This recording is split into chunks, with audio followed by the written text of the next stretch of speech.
ਸੋ ਦੇਖੋ ਕੱਲ ਜੋ ਅਸੀਂ ਕਰ ਰਹੇ ਸੀ ਬੜੀ ਇੰਟਰਸਟਿੰਗ ਚੀਜ਼ ਸੀ ਕਿ ਜੇ ਅਸੀਂ ਕਿਸੇ ਕੈਪੈਸਿਟਰ ਨੂੰ ਚਾਰਜ ਕਰ ਲਿਆ ਹੈ ਨਾ, ਕੈਪੈਸਿਟਰ ਦੀ ਪਲੇਟਸ ਨੂੰ ਚਾਰਜ ਕਰ ਲਿਆ ਕਿਸੇ ਵੀ ਵੋਲਟੇਜ V ਦੀ ਬੈਟਰੀ ਦੇ ਨਾਲ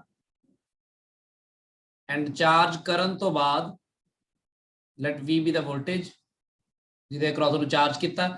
ਫਿਰ ਅਸੀਂ ਕੀ ਕੀਤਾ ਸੀ, ਕੈਪੈਸਿਟਰ ਤੋਂ ਬੈਟਰੀ ਰਿਮੂਵ ਕਰਤੀ ਸੀ ਤੇ ਕੈਪੈਸਿਟਰ ਦੀ ਇੱਕ ਪਲੇਟ ਨੂੰ ਅਸੀਂ ਫਿਕਸ ਕਰ ਲਿਆ, ਮੰਨ ਲਓ ਦੂਸਰੀ ਪਲੇਟ ਨੂੰ ਅਸੀਂ 2d ਡਿਸਟੈਂਸ ਤੇ ਲੈ ਕੇ ਗਏ ਤਾਂ ਇੱਥੇ ਇਸ ਦੇ ਲਈ ਆਪਾਂ ਐਕਸਟਰਨਲ ਵਰਕ ਡਨ ਕੈਲਕੂਲੇਟ ਕੀਤਾ ਸੀ ਹੈ ਨਾ, ਵਰਕ ਡਨ ਬਾਈ ਐਕਸਟਰਨਲ ਫੋਰਸ ਕਿੰਨਾ ਆਇਆ।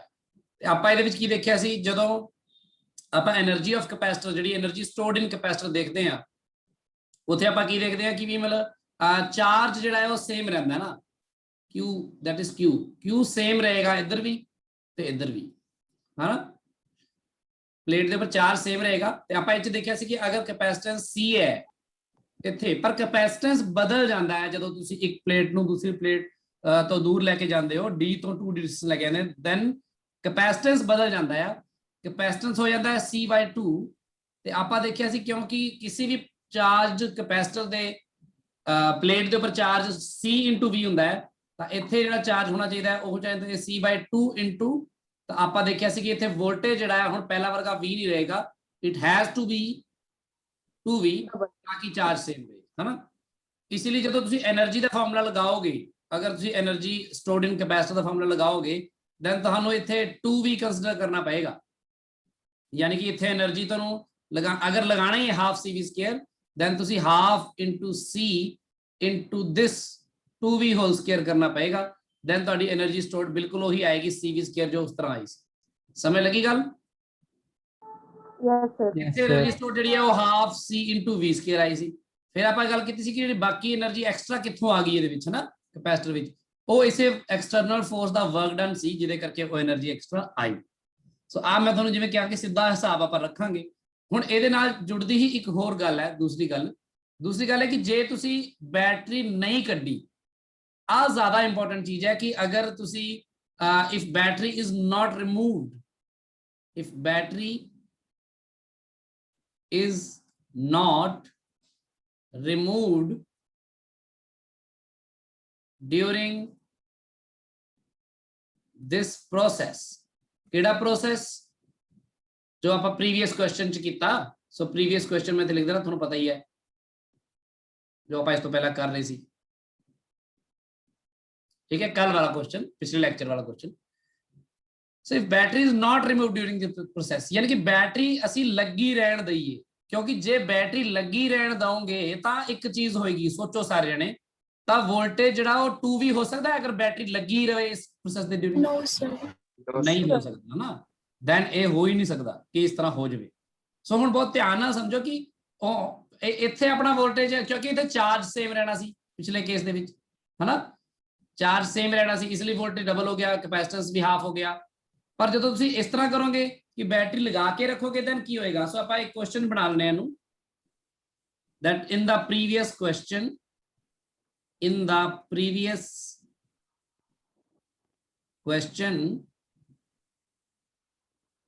if battery is still connected, if battery is मतलब बैटरी रिमूव नहीं की थी, still connected, then ਹੁਣ ਸਾਰੀ ਗੱਲ ਮੈਂ ਉਹ ਦੁਬਾਰਾ ਨਹੀਂ ਲਿਖ ਰਿਹਾ, ਉਹ ਤੁਹਾਨੂੰ ਪਤਾ ਹੈ D ਤੋਂ 2D ਡਿਸਟੈਂਸ ਤੇ ਲੈ ਕੇ ਜਾਣੀ plate, then find work done by external force,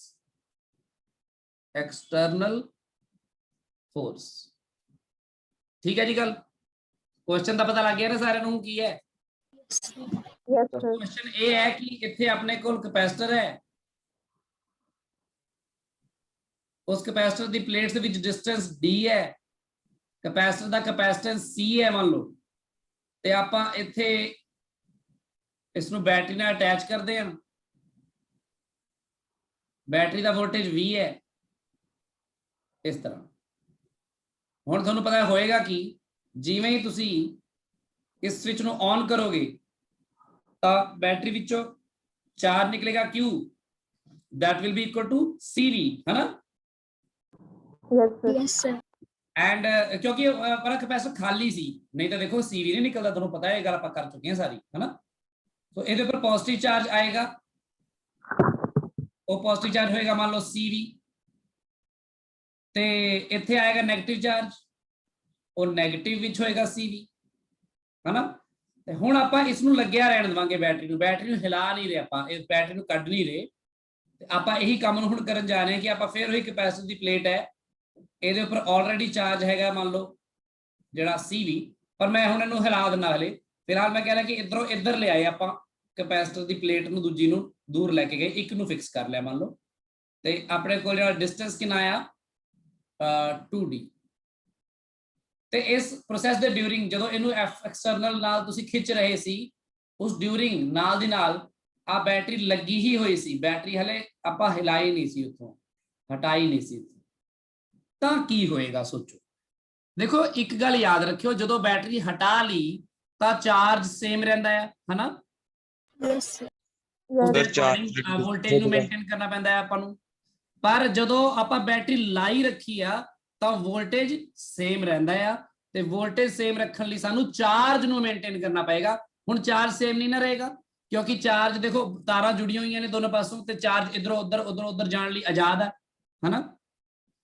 ਹੁਣ ਇੱਥੇ ਪਰਪਸ ਸਾਡਾ ਹੈਗਾ ਕਿ ਵੋਲਟੇਜ ਜਿਹੜਾ ਇੱਥੇ 20 ਸੀਗਾ, ਇੱਥੇ ਵੀ 20 ਹੀ ਰਹਿ ਸਕਦਾ ਹੈ, ਉਸ ਤੋਂ ਘੱਟ ਵੱਧ ਨਹੀਂ ਸਕਦਾ, 2v ਜਾਂ 3v ਨਹੀਂ ਹੋ ਸਕਦਾ। ਤਾਂ ਇਸ ਟਾਈਮ ਜੇ ਇਹਨੂੰ 20 ਰਹਿਣਾ ਪੈਣਾ ਹੈ, ਪਹਿਲੀ ਗੱਲ ਤਾਂ ਇੱਥੇ ਕੈਪੈਸਿਟੈਂਸ C ਸੀਗਾ, ਕੈਪੈਸਿਟੈਂਸ ਕਿੰਨਾ ਹੋਏਗਾ ਇੱਥੇ, ਕੈਪੈਸਿਟੈਂਸ ਨੂੰ ਤਾਂ C/2 ਹੁਣ ਤੋਂ ਕੋਈ ਰੋਕ ਹੀ ਨਹੀਂ ਸਕਦਾ, ਕਿਉਂਕਿ ਉਹ ਤਾਂ ਪਲੇਟਸ ਦੇ ਡਿਸਟੈਂਸ ਤੇ ਡਿਪੈਂਡ ਕਰਦਾ ਹੈ, ਹਨਾ। ਉਹ ਤਾਂ ਚਾਹੇ ਕੈਪੈਸਿਟਰ 'ਚ ਕੋਈ ਬੈਟਰੀ ਨਾ ਲਾਈ ਹੋਵੇ, ਐਨੀ ਸਾਈਡ ਤੇ ਪਿਆ ਵਿਚਾਰਾ, ਸਾਈਡ ਤੇ ਖੁੰਝੇ ਲੱਗਿਆ ਹੋਇਆ, ਤਾਂ ਵੀ ਆਪਾਂ ਕੈਪੈਸਿਟੈਂਸ C ਹੈਗਾ ਉਹਦਾ, ਹਨਾ। ਉਹਦਾ ਕਿਸੇ ਸਰਕਟ ਨਾਲ ਲੈਣਾ ਦੇਣਾ ਨਾ ਵੀ ਹੋਵੇ, ਤਾਂ ਵੀ ਆਪਾਂ ਕਹਾਂਗੇ ਕੈਪੈਸਿਟੈਂਸ ਤਾਂ ਇਹਦਾ ਇੰਨਾ ਹੈ। ਸਮਝ ਲੱਗੀ ਗੱਲ। ਹੁਣ ਜਿਵੇਂ ਤੁਹਾਡੀ 20 ਲੀਟਰ ਵਾਲੀ ਬਾਲਟੀ ਆ, ਬਾਲਟੀ ਦੀ ਕੈਪੈਸਿਟੀ 20 ਲੀਟਰ ਹੈ, ਤਾਂ 20 ਲੀਟਰ ਵਾਲੀ ਬਾਲਟੀ 20 ਲੀਟਰ ਵਾਲੀ ਕਹਿੰਦੇ ਆਪਾਂ, ਬਾਲਟੀ 'ਚ ਭਾਵੇਂ ਪਾਣੀ ਅੱਧੀ ਭਰੀ ਹੋਵੇ, ਭਾਵੇਂ ਪੂਰੀ ਭਰੀ ਹੋਵੇ, ਭਾਵੇਂ ਬਾਲਟੀ ਵਿੱਚ ਪਾਣੀ ਨਾ ਹੋਵੇ। ਸੋ ਕੈਪੈਸਿਟਰ ਦੀ ਕੈਪੈਸਿਟੀ ਨੂੰ ਆਪਾਂ ਉਹਦਾ ਕੋਈ ਫਰਕ ਨਹੀਂ ਪੈਂਦਾ, ਉਹ ਸਿਰਫ area of plates, distance between the plates ਉੱਤੇ ਡਿਪੈਂਡ ਕਰਦਾ ਹੈ, ਤੇ ਵਿਚਕਾਰ ਜੋ ਮਟੀਰੀਅਲ ਹੈ, ਇੱਥੇ ਤਾਂ ਆਪਾਂ ਮਟੀਰੀਅਲ ਹਰੇ ਭਰੇ ਕੁਝ ਨਹੀਂ।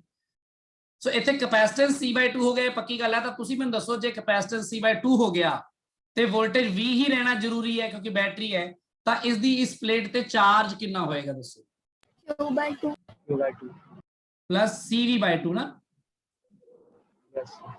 ਇੱਧਰ ਹੋਏਗਾ ਮਾਈਨਸ C into V/2, ਕਿਉਂਕਿ C/2 into V ਕੀਤਾ ਬੇਸਿਕਲੀ ਆਪਾਂ। ਹੁਣ ਜਦੋਂ ਇਹਨੂੰ ਇਹਦਾ ਮਤਲਬ ਜਦੋਂ ਤੁਸੀਂ F ਐਕਸਟਰਨਲ ਨਾਲ ਇਹਨੂੰ ਲਿਜਾ ਰਹੇ ਸੀ, ਉਧਰ ਪਲੇਟ ਨੂੰ ਉਧਰ ਖਿੱਚ ਰਹੇ ਸੀ, ਤਾਂ ਉਸਦੇ ਨਾਲ ਨਾਲ ਇੱਕ ਕੰਮ ਹੋ ਰਿਹਾ ਸੀ। ਕੀ ਹੋ ਰਿਹਾ ਸੀ ਸੋਚ ਕੇ ਦੱਸੋ ਫਿਰ ਹਿਮਾਨੀ। ਅਟਰੈਕਸ਼ਨ ਹੋ ਰਹੀ ਸੀ ਪਲੇਟਸ ਦੇ ਵਿੱਚ। ਨਹੀਂ ਉਹ ਤਾਂ ਹੋ ਰਹੀ ਸੀ, ਵਰਕ ਡਨ ਬਾਈ ਬੈਟਰੀ। ਆ ਦੇਖੋ ਵੀ ਪਹਿਲਾ ਪਲੇਟ ਤੇ ਚਾਰਜ ਕਿੰਨਾ ਸੀਗਾ CV। Yes sir. ਹੁਣ ਕਿੰਨਾ ਰਹਿ ਗਿਆ CV/2। ਤਾਂ ਇਹਦੇ ਵਿੱਚੋਂ ਚਾਰਜ ਇਹਦੇ ਵਿੱਚੋਂ ਲੰਘ ਕੇ ਇੱਧਰ ਤਾਂ ਗਿਆ ਨਹੀਂ ਹੈ, ਕਿਉਂਕਿ ਇੱਧਰ ਤਾਂ ਹਵਾ ਭਰੀ ਹੋਈ ਵਿੱਚ। ਤਾਂ ਬੇਸਿਕਲੀ ਜਦੋਂ ਆ ਹੋ ਰਿਹਾ ਸੀ ਤਾਂ ਨਾਲ ਦੀ ਨਾਲ ਚਾਰਜ ਨੀਚੇ ਆਇਆ ਉਸ ਕੈਪੈਸਿਟਰ ਤੋਂ ਵਾਪਸ, ਕਿੰਨਾ ਤੇ ਉਹ ਆ ਕੇ ਵਾਪਸ ਬੈਟਰੀ ਦੇ ਅੰਦਰ ਗਿਆ। ਹੁਣ ਸਮਝ ਲੱਗੀ ਗੱਲ। Yes sir. ਉਹੀ CV/2 ਇੱਧਰ ਗਿਆ ਤਾਂ ਉਹਨੇ ਜਾ ਕੇ ਇੱਥੇ CV/2 ਨੇ ਇੱਧਰਲਾ ਜਿਹੜਾ CV ਸੀਗਾ ਆ ਵਾਲਾ, ਇਹਦੇ ਨਾਲ ਮਿਲ ਕੇ ਇਹਨੂੰ ਤਾਂ ਹੀ ਤਾਂ C/2 ਵੀ ਬਣਾਇਆ, ਨੈਗੇਟਿਵ ਆਫ ਦੈਟ। ਯੈਸ। ਸੋ ਆ ਬੜੀ ਇੰਪੋਰਟੈਂਟ ਗੱਲ ਹੈ ਕਿ ਜਦੋਂ ਵੋਲਟੇਜ ਸੇਮ ਰਹੇਗਾ, ਕੈਪੈਸਿਟੈਂਸ ਹਾਫ ਹੋ ਗਿਆ, ਤਾਂ ਉਦੋਂ ਚਾਰਜ ਵਾਪਸ ਆ ਜਾਏਗਾ ਉੱਥੋਂ। ਸੋ ਤੁਸੀਂ ਇੱਕ ਗੱਲ ਦਾ ਦਿਮਾਗ 'ਚ ਇੱਕ ਪੂਰਾ ਪਿਕਚਰ ਬਣਾਓ ਇਸ ਗੱਲ ਦੀ। ਮੇਰਾ ਕਰਸਰ ਫਿਰ ਰੁਕ ਗਿਆ।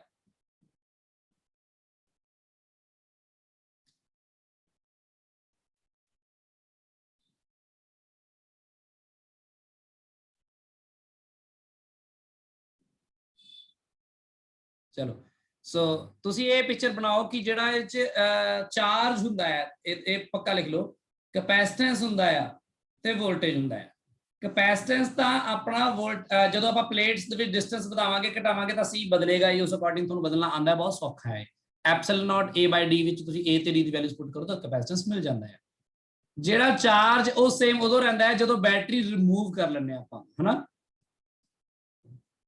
है ना, बैटरी नहीं हैगी तो चार्ज सेम रहेगा, चार्ज कांस्टेंट रहेगा, ये सेम रहेगा। ਤੇ ਜੇ ਬੈਟਰੀ ਲਗਾਈ ਰੱਖਦੇ ਆ ਆਪਾਂ ਤਾਂ ਵੋਲਟੇਜ ਕਾਂਸਟੈਂਟ ਰਹੇਗਾ ਹਨਾ, ਫਿਰ ਚਾਰਜ ਬਦਲ ਜਾਏਗਾ। ਸੀ ਦੇ ਬਾਰੇ ਤੁਹਾਡੀ ਗੱਲ ਦੋਨੋਂ ਪਾਸੇ ਸੇਮ ਹੀ ਹੈ, ਉਹ ਤਾਂ ਜੇ ਡਿਸਟੈਂਸ ਵਧਾਓਗੇ ਤਾਂ ਉਹਨੇ ਚਾਹੇ ਬੈਟਰੀ ਲੱਗੀ ਚਾਹੇ ਨਹੀਂ ਲੱਗੀ ਕੋਈ ਫਰਕ ਨਹੀਂ ਪੈਂਦਾ। ਸਮਝ ਲੱਗੀ ਗੱਲ? ਇਸ ਗੱਲ ਨੂੰ ਤੁਸੀਂ ਆਪਣੇ ਲੈਂਗੁਏਜ ਦੇ ਵਿੱਚ ਲਿਖ ਲੈਣਾ ਸਾਰਿਆਂ ਨੇ। ਇਹ ਗੱਲ ਕਲੀਅਰ ਹੋ ਗਈ ਸਭ ਨੂੰ? Yes sir. ਹੁਣ ਗੱਲ ਆਪਾਂ ਇੱਥੇ ਕਰਦੇ ਆ ਕਿ ਬੇਸਿਕਲੀ ਹੁਣ ਜੇ ਇਸ ਕੇਸ 'ਚ ਮੈਨੂੰ ਪੁੱਛਿਆ ਵਰਕ ਡਨ ਬਾਈ ਐਕਸਟਰਨਲ ਫੋਰਸ ਕਿੰਨਾ ਆਏਗਾ, ਤਾਂ ਦੇਖੋ ਬੇਸਿਕਲੀ ਇੱਥੇ ਇਸ ਪੂਰੇ ਸਿਸਟਮ ਦੇ ਵਿੱਚ ਜੇ ਆਪਾਂ ਸਿਸਟਮ ਮੰਨ ਲਈਏ ਇਹਨੂੰ,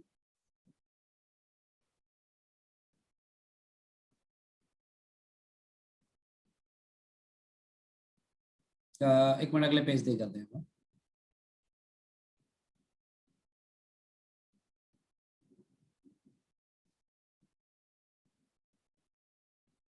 मेरा पीसी थोड़ा स्लो हो गया एक्चुअली, एक दो दिन तो प्रॉब्लम में ज्यादा आ रही है। मैं आज देखूंगा, आज थोड़ी क्लासेस खत्म करके ना मैं इनू फॉर्मेट मार के या विंडोज द्वारा इंस्टॉल करके कोई ना कोई जो भी हो सकता होगा करने की कोशिश करूंगा, कोई यूट्यूब तो देख के या किसी तो सलाह लेके, क्योंकि हाले तक तो बनी नहीं गल। चलो अच्छा पहले इधर देखो, इधर इस टाइम कैपेसिटर ਦੇ ਵਿੱਚ એનર્ਜੀ ਕਿੰਨੀ ਸੀ, सॉरी इस टाइम कैपेसिटर ਤੇ ਚਾਰਜ ਕਿੰਨਾ ਸੀ, Q = CV। ਤੇ ਵਿੱਚ ਇਨੀਸ਼ੀਅਲੀ એનર્ਜੀ ਕਿੰਨੀ ਸਟੋਰਡ ਸੀਗੀ, ਹਾਫ CV ਸਕੁਅਰ। ਠੀਕ ਹੈ, ਜਦੋਂ ਮੈਂ ਇੱਥੇ ਲਿਆ ਇਸ ਤਰ੍ਹਾਂ ਇਸ ਸਿਚੁਏਸ਼ਨ 'ਚ ਆ ਗਿਆ ਮੈਂ, ਇਸ ਟਾਈਮ ਕੈਪੈਸਿਟਰ ਦੀ ਕੈਪੈਸਿਟੈਂਸ C/2 ਹੈ, ਚਾਰਜ ਔਨ ਦਾ ਕੈਪੈਸਿਟਰ ਜਿਹੜਾ ਹੈ ਉਹ ਘਟ ਚੁੱਕਿਆ ਹੈ ਨਾ, ਹੈਨਾ। Yes. ਇਹਦੀ ਜੀ ਫਾਈਨਲੀ એનર્ਜੀ ਕਿੰਨੀ ਰਹਿ ਗਈ ਹੈ, ਹਾਫ C/2 भी स्क्वायर, क्योंकि इतने मैं Q²/2C ਦਾ ਫਾਰਮੂਲਾ ਨਹੀਂ ਲਗਾ ਰਿਹਾ क्योंकि ਇੱਥੇ Q ਬਦਲ ਚੁੱਕਾ ਹੈ, ਪਰ ਲਗਾ ਵੀ ਸਕਦਾ ਵਾਂ। ਬਾਅਦ Q ਦੀ ਵੈਲਿਊ ਪੁੱਟ ਕਰ ਦਿਓ, CV/2 ਹੋਤੀ है ना। Yes.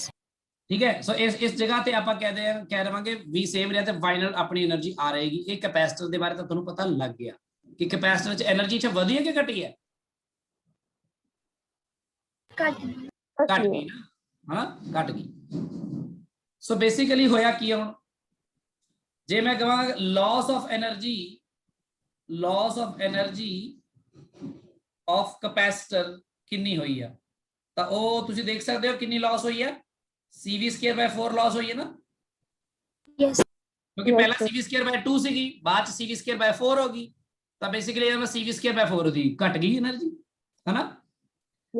ਇਸ ਤੋਂ ਇਲਾਵਾ એનર્ਜੀ ਕੰਜ਼ਿਊਮਡ ਬਾय ਬੈਟਰੀ ਵੀ ਹੈਗੀ ਹੈ, ਕਿਉਂਕਿ ਬੈਟਰੀ ਨੇ એનર્ਜੀ ਦਿੱਤੀ ਨਹੀਂ ਇਸ ਵਾਰ, ਹੈਨਾ। ਬੈਟਰੀ ਨੇ એનર્ਜੀ ਲੈ ਲਈ, ਬੈਟਰੀ ਨੇ એનર્ਜੀ ਕਿੰਨੀ ਲਈ, ਜਿੰਨਾ ਬੈਟਰੀ ਵਿੱਚ ਚਾਰਜ ਗਿਆ ਮਲਟੀਪਲਾਈਡ ਬਾय ਜਿੰਨਾ ਬੈਟਰੀ ਦਾ ਵੋਲਟੇਜ ਸੀਗਾ, ਹੈਨਾ। Yes, sir. ਤਾਂ ਕਿੰਨਾ ਹੋ ਗਿਆ ਇਹ CV²/2, ਠੀਕ ਹੈ। ਸੋ देयरफॉर ਹੁਣ ਤੁਸੀਂ ਦੇਖੋ ਕਿ ਕੈਪੈਸਿਟਰ ਨੇ ਦੀ ਲਾਸ ਹੋਇਆ, ਇਹਨੇ ਕੈਪੈਸਿਟਰ ਨੇ ਇੰਨੀ એનર્ਜੀ ਦਿੱਤੀ, ਹੈਨਾ, ਪਰ ਬੈਟਰੀ ਨੇ એનર્ਜੀ ਜ਼ਿਆਦਾ ਲਈ ਹੈ ਨਾ। Yes, sir. तो वो एक्स्ट्रा एनर्जी कित्थों आई होनी है, वो उस external work done the energy है जिहड़ी बैटरी लै गई। समझ लगी गल? सो मैं कहांगा कि work done by external force, तुसीं ये तीन चीज़ां नूं बैलेंस करना हुंदा है। एक्सटर्नल फोर्स जिहड़ा वो कितना है, इन्हां दा सबट्रैक्ट कर दो, जो भी आएगा CV²/4 आंसर आ गया बस। हुण मैं तुहानूं गल दुबारा समझा देना, ध्यान देना। देखो तुसीं की करना है, तुसीं बेसिकली तां जिहड़े चेंजिस ने ना तिन्ने, देखो एक गल याद रखियो फिजिक्स ਦੇ ਵਿੱਚ ਜਦੋਂ ਆਪਾਂ ਡੈਲਟਾ ਆਫ ਐਨੀਥਿੰਗ ਕਹਿੰਦੇ ਨਾ, ਤਾਂ ਡੈਲਟਾ ਆਫ ਜੇ ਵੋਲਿਊਮ ਹੋ ਗਿਆ ਤਾਂ ਉਹ ਚੇਂਜ ਇਨ ਵੋਲਿਊਮ ਹੁੰਦਾ ਨਾ, ਡੈਲਟਾ ਆਫ V ਮਤਲਬ ਚੇਂਜ ਇਨ ਵੋਲਟੇਜ ਹੁੰਦਾ ਨਾ। ਤਾਂ ਇਹ ਅਗਰ ਇਨਕਰੀਜ਼ ਕਰਦੀ ਹੈ ਕੁਆਂਟੀਟੀ ਤਾਂ ਇਹ ਪੋਜ਼ਿਟਿਵ ਹੁੰਦਾ ਹੈ, ਅਗਰ ਡਿਕਰੀਜ਼ ਕਰਦੀ ਹੈ ਤਾਂ ਇਹ ਨੈਗੇਟਿਵ ਹੁੰਦਾ ਹੈ ਕਿ ਨਹੀਂ सर? ਹਾਂਜੀ sir work done by external force नहीं समझ आया ਕੀ ਸਮਝ ਨਹੀਂ ਆਇਆ सर। CV²/4 देखो मेरी गल सुन, कैपेसिटर ने इन्नी एनर्जी लॉस की ना, आ समझाया? हाँ जी, मतलब कैपेसिटर ने वो एनर्जी लॉस ताही हुई ना, उन्हें किसी ने दित्ती है ना। हाँ जी सर। ते बैटरी ने एनर्जी लई है ना वापस सिस्टम तो। Yes sir. बैटरी ने CV²/2 ले ली एनर्जी। हाँ जी सर। मैं कह रहा कि मैं 50 रुपए दिते पर बलजीत नूं 100 मिल गए, है ना। हाँ जी। मतलब तेनू जो 100 मिल गए तो 50 किसी होर ने दिते होने ना। हाँ जी सर। वो कौन सीगा, वो एक्सटर्नल फोर्स सीगा बस। ਇਹਨਾਂ ਨੂੰ ਸਬਟ੍ਰੈਕਟ ਕਰਕੇ ਜੋ ਵੀ ਡਿਫਰੈਂਸ ਆਇਆ ਇਹਨਾਂ ਦਾ। Sir energy consumed minus loss of energy. ਹਾਂ ਬਿਲਕੁਲ। ਓਕੇ ਬਾਕੀ ਤੂੰ ਇਹਨੂੰ ਐ ਸਮਝਣਾ, ਦੇਖ ਆਪਾਂ ਇਹਨੂੰ ਬਣਾ ਦਿੰਦੇ, ਦੇਖ ਪਹਿਲੀ ਗੱਲ ਤਾਂ ਇਹ ਆਪਣੇ ਕੋਲ ਤਿੰਨ ਚੀਜ਼ਾਂ ਨੇ, ਇੱਕ ਤਾਂ ਹੈਗਾ ਕੈਪੈਸਿਟਰ એનર્ਜੀ ਤੇ ਫਰਕ ਪਾਉਣ ਵਾਲਾ, ਇੱਕ ਤਾਂ ਕੈਪੈਸਿਟਰ ਹੈਗਾ ਇਹਦੀ એનર્ਜੀ ਕਰਕੇ ਫਰਕ ਪੈ ਸਕਦਾ ਨਾ, ਵਧਣਾ ਘਟਣਾ। ਇੱਕ ਹੈਗੀ ਆਪਣੇ ਕੋਲ ਬੈਟਰੀ, ਹਨਾ? Yes sir. ਇੱਕ ਹੈਗਾ ਐਕਸਟਰਨਲ ਬੰਦਾ ਜਿਹੜਾ ਵਰਕ ਡਨ ਕਰ ਰਿਹਾ। ਹਾਂਜੀ ਸਰ। ਐਕਸਟਰਨਲ ਫੋਰਸ, ਕਿਉਂਕਿ ਉਹਦੇ ਕਰਕੇ ਵਰਕ ਡਨ ਹੋ ਰਿਹਾ, ਸਿਸਟਮ ਦੀ એનર્ਜੀ 'ਚ ਫਰਕ ਪਊਗਾ ਨਾ। ਹਾਂਜੀ ਸਰ। ਹਨਾ? ਤਾਂ ਆਪਾਂ ਕੀ ਕਰਦੇ ਆ, ਆਪਾਂ ਜਿਹੜਾ ਕੈਪੈਸਿਟਰ ਆ ਉਹਦਾ ਡੈਲਟਾ ਯੂ ਲੈ ਲੈਣੇ ਆ એનર્ਜੀ ਦੇ ਵਿੱਚ, ਹਨਾ? Yes sir. ਜੇ ਤਾਂ ਕੈਪੈਸਿਟਰ ਦੀ એનર્ਜੀ ਵਧੀ ਆ ਤਾਂ ਇਹ ਪੋਜ਼ਿਟਿਵ, ਜੇ ਕੈਪੈਸਿਟਰ ਦੀ એનર્ਜੀ ਘਟੀ ਆ ਤਾਂ ਇਹ ਨੈਗੇਟਿਵ ਆਊਗਾ ਨਾ। ਹਾਂਜੀ ਸਰ।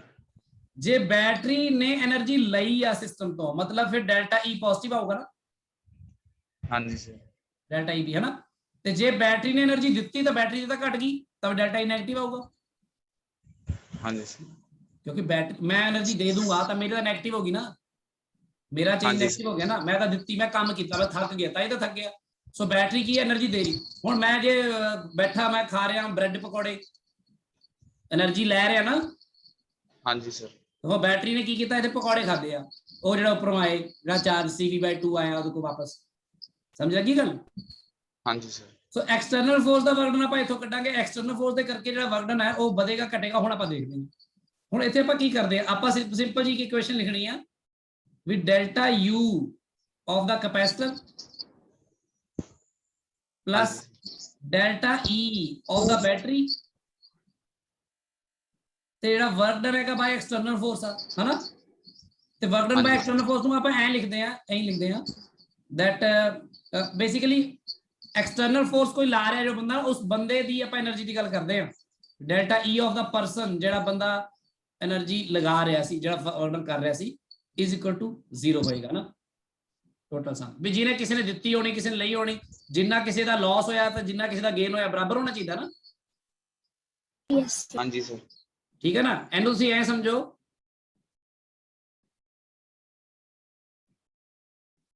ਆਪਾਂ ਮੰਨ ਲਓ 3 ਜਣੇ ਹੈਗੇ ਆ, ਇੱਕ ਹੈਗਾ ਮੈਂ, ਇੱਕ ਹਿਮਾਨੀ ਤੇ ਇੱਕ ਬਲਜੀਤ।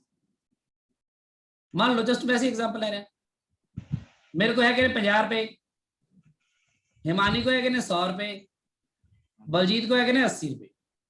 ठीक है गल? मैं की करता वा, मैं मान लो जस्ट कोई एग्जांपल लो, कुछ भी पैसे की शफलिंग हुई, मान लो मेरे को हुण हो गए ने 70 रुपए, क्योंकि पैसे आप एक दूजे को दे सकते हैं बस। ठीक है? हिमानी को है ने 120 रुपए, ते पक्की गल है बलजीत को 40 रुपए होंगे ना फिर, कि नहीं? क्योंकि मैनू जो पैसे मिले आ वधे आ, तो delta V will be positive ना, +20। Yes sir. जेडे हिमानी नू पैसे मिले वो 20 वधे आ ना, +20। पर जेड़ा बलजीत आ ओदे किन्ने होए, -40 होए ना चेंज। ते आ डेल्टास दा सारे दा सम कितना होना चाहिए? 0। बस आ गल। हुण कैपेसिटर च दसो, हुण तुसीं एनर्जी वधी है कि घटी है? घटी है ना? Yes sir. ਹਾਂਜੀ ਸਰ। फाइनल माइनस इनिशियल का घटी, तो घटी हुई एनर्जी नू माइनस च ले लो। बैटरी ने एनर्जी लई आ, तो बैटरी दी एनर्जी बेसिकली वधी आ ना, Yes sir. चार्ज होई आ। ते जेड़ा बंदा वर्क डन कर रहा सी एक्सटर्नल, उस बंदे दी एनर्जी वधी है घटी आ? घटी आ, है ना? वो आप वर्क एक्सटर्नल लिख दिंदे फिलहाल इक्वल टू 0। ये जो आप करांगे वर्क डन बाय एक्सटर्नल, ਤੇ ਉਹ ਜਿਹੜਾ ਆਏਗਾ, ਕਿਉਂਕਿ ਇੱਥੇ ਵਰਕ ਡਨ ਬਾਈ ਐਕਸਟਰਨਲ ਨੂੰ ਆਪਾਂ એનર્ਜੀ ਨਾਲ ਰਿਲੇਟ ਕਰਾਂਗੇ ਤਾਂ ਆਨਸਰ ਆਪਣੇ ਆਪ ਨੈਗੇਟਿਵ ਆ ਜਾਏਗਾ, ਕਿਉਂਕਿ ਉਹਨੇ ਵਰਕ ਡਨ ਕੀਤਾ ਹੈ ਨਾ, ਤਾਂ ਬੇਸਿਕਲੀ ਉਹਦੀ એનર્ਜੀ ਘਟੀ ਹੋਣੀ ਚਾਹੀਦੀ ਹੈ, ਤਾਂ ਘਟੀ ਹੈ। ਦੇਖੋ ਇੱਥੇ -CV²/4 ਆ ਰਿਹਾ। ਸਮਝ ਲੱਗੀ ਗੱਲ? Yes sir. ਪਰ ਆਪਾਂ ਇਸ ਚ ਇੰਟਰਸਟਿਡ ਨਹੀਂ ਹੁੰਦੇ, ਆਪਾਂ ਸਿੱਧੇ ਬਸ ਕਹਿ ਦਿੰਦੇ ਵੀ ਇੰਨਾ ਵਰਕ ਡਨ ਜਿਹੜਾ ਬਾਈ ਐਕਸਟਰਨਲ ਫੋਰਸ ਇੰਨਾ ਆ, ਉਹ ਚ એનર્ਜੀ ਚ ਲਾਸ ਕਿੰਨਾ ਆਇਆ, ਉਹ ਇੰਨਾ ਆ। ਬੇਸਿਕਲੀ ਇਹ ਲਾਸ ਆਫ એનર્ਜੀ ਹੋਏਗਾ ਨਾ ਉਹਦਾ। ਸਮਝ ਲੱਗੀ ਗੱਲ ਬਲਜੀਤ? ਹੁਣ ਹਾਂਜੀ ਸਰ। ਸੋ ਤੁਸੀਂ ਕੀ ਕਰਨਾ ਹੈ, ਤੁਸੀਂ ਇੰਨਾ ਜ਼ਿਆਦਾ ਉਹਦੇ ਜਾਣ ਦੀ ਲੋੜ ਨਹੀਂ। ਜਿਹੜਾ ਬੰਦਾ ਦੇਸੀ ਤਰੀਕੇ ਨਾਲ ਸੋਚ ਸਕਦਾ ਨਾ ਐਦਾਂ, ਉਹਨੂੰ ਉਹ ਬੜੀ ਜਲਦੀ ਆਨਸਰ ਤੇ ਪਹੁੰਚਿਆ ਕਰੇਗਾ, ਕਿਉਂਕਿ ਇਹ ਸਕੂਲ ਐਗਜ਼ਾਮ ਚ ਇਦਾਂ ਦੇ ਕੁਐਸਚਨ ਨਹੀਂ ਆਣੇ।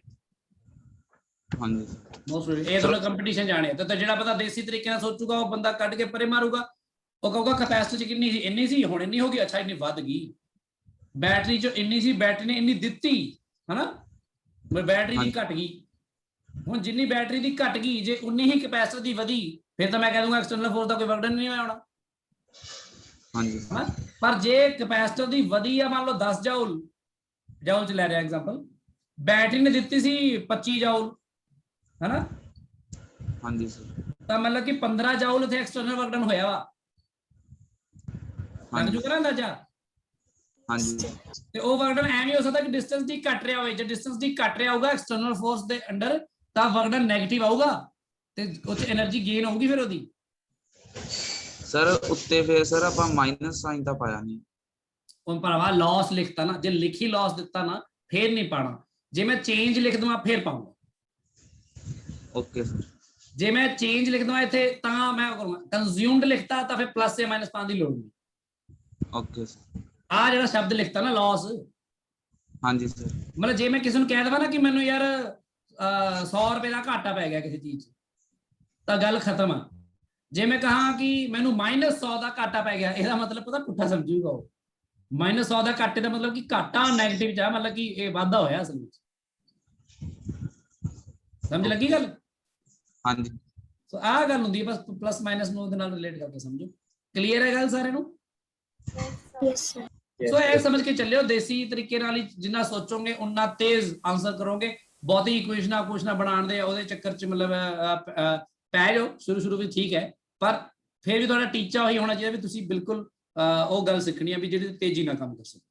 ਹੁਣ ਬਹੁਤ ਸਿੰਪਲ ਜੀ ਗੱਲਾਂ ਨੇ। ਕਈ ਵਾਰ ਕੀ ਹੁੰਦਾ, ਆਪਾਂ ਬਹੁਤ ਸਾਰੀ ਪਲੇਟਾਂ ਨੂੰ ਜੇ ਨਾ ਪੈਰਲਲ ਰੱਖ ਦਿੰਦੇ ਆ ਸਾਹਮਣੇ, ਤਾਂ ਉਦੋਂ ਕੀ ਹੁੰਦਾ ਦੇਖੋ ਕਿ ਉਹਦੇ ਨਾਲ ਕਿਵੇਂ ਕਪੈਸਿਟੈਂਸ ਕੈਲਕੂਲੇਟ ਹੁੰਦੀ ਹੈ ਆਪਣੀ। ਮੰਨ ਲਓ ਪਲੇਟ ਐ ਰੱਖਦੀ ਆ ਆਪਾਂ ਸਾਹਮਣੇ, ਇੱਕ ਵਾਰ ਮੈਂ ਲਿਖ ਦਵਾਂ heading, that C effective for multiple parallel plates।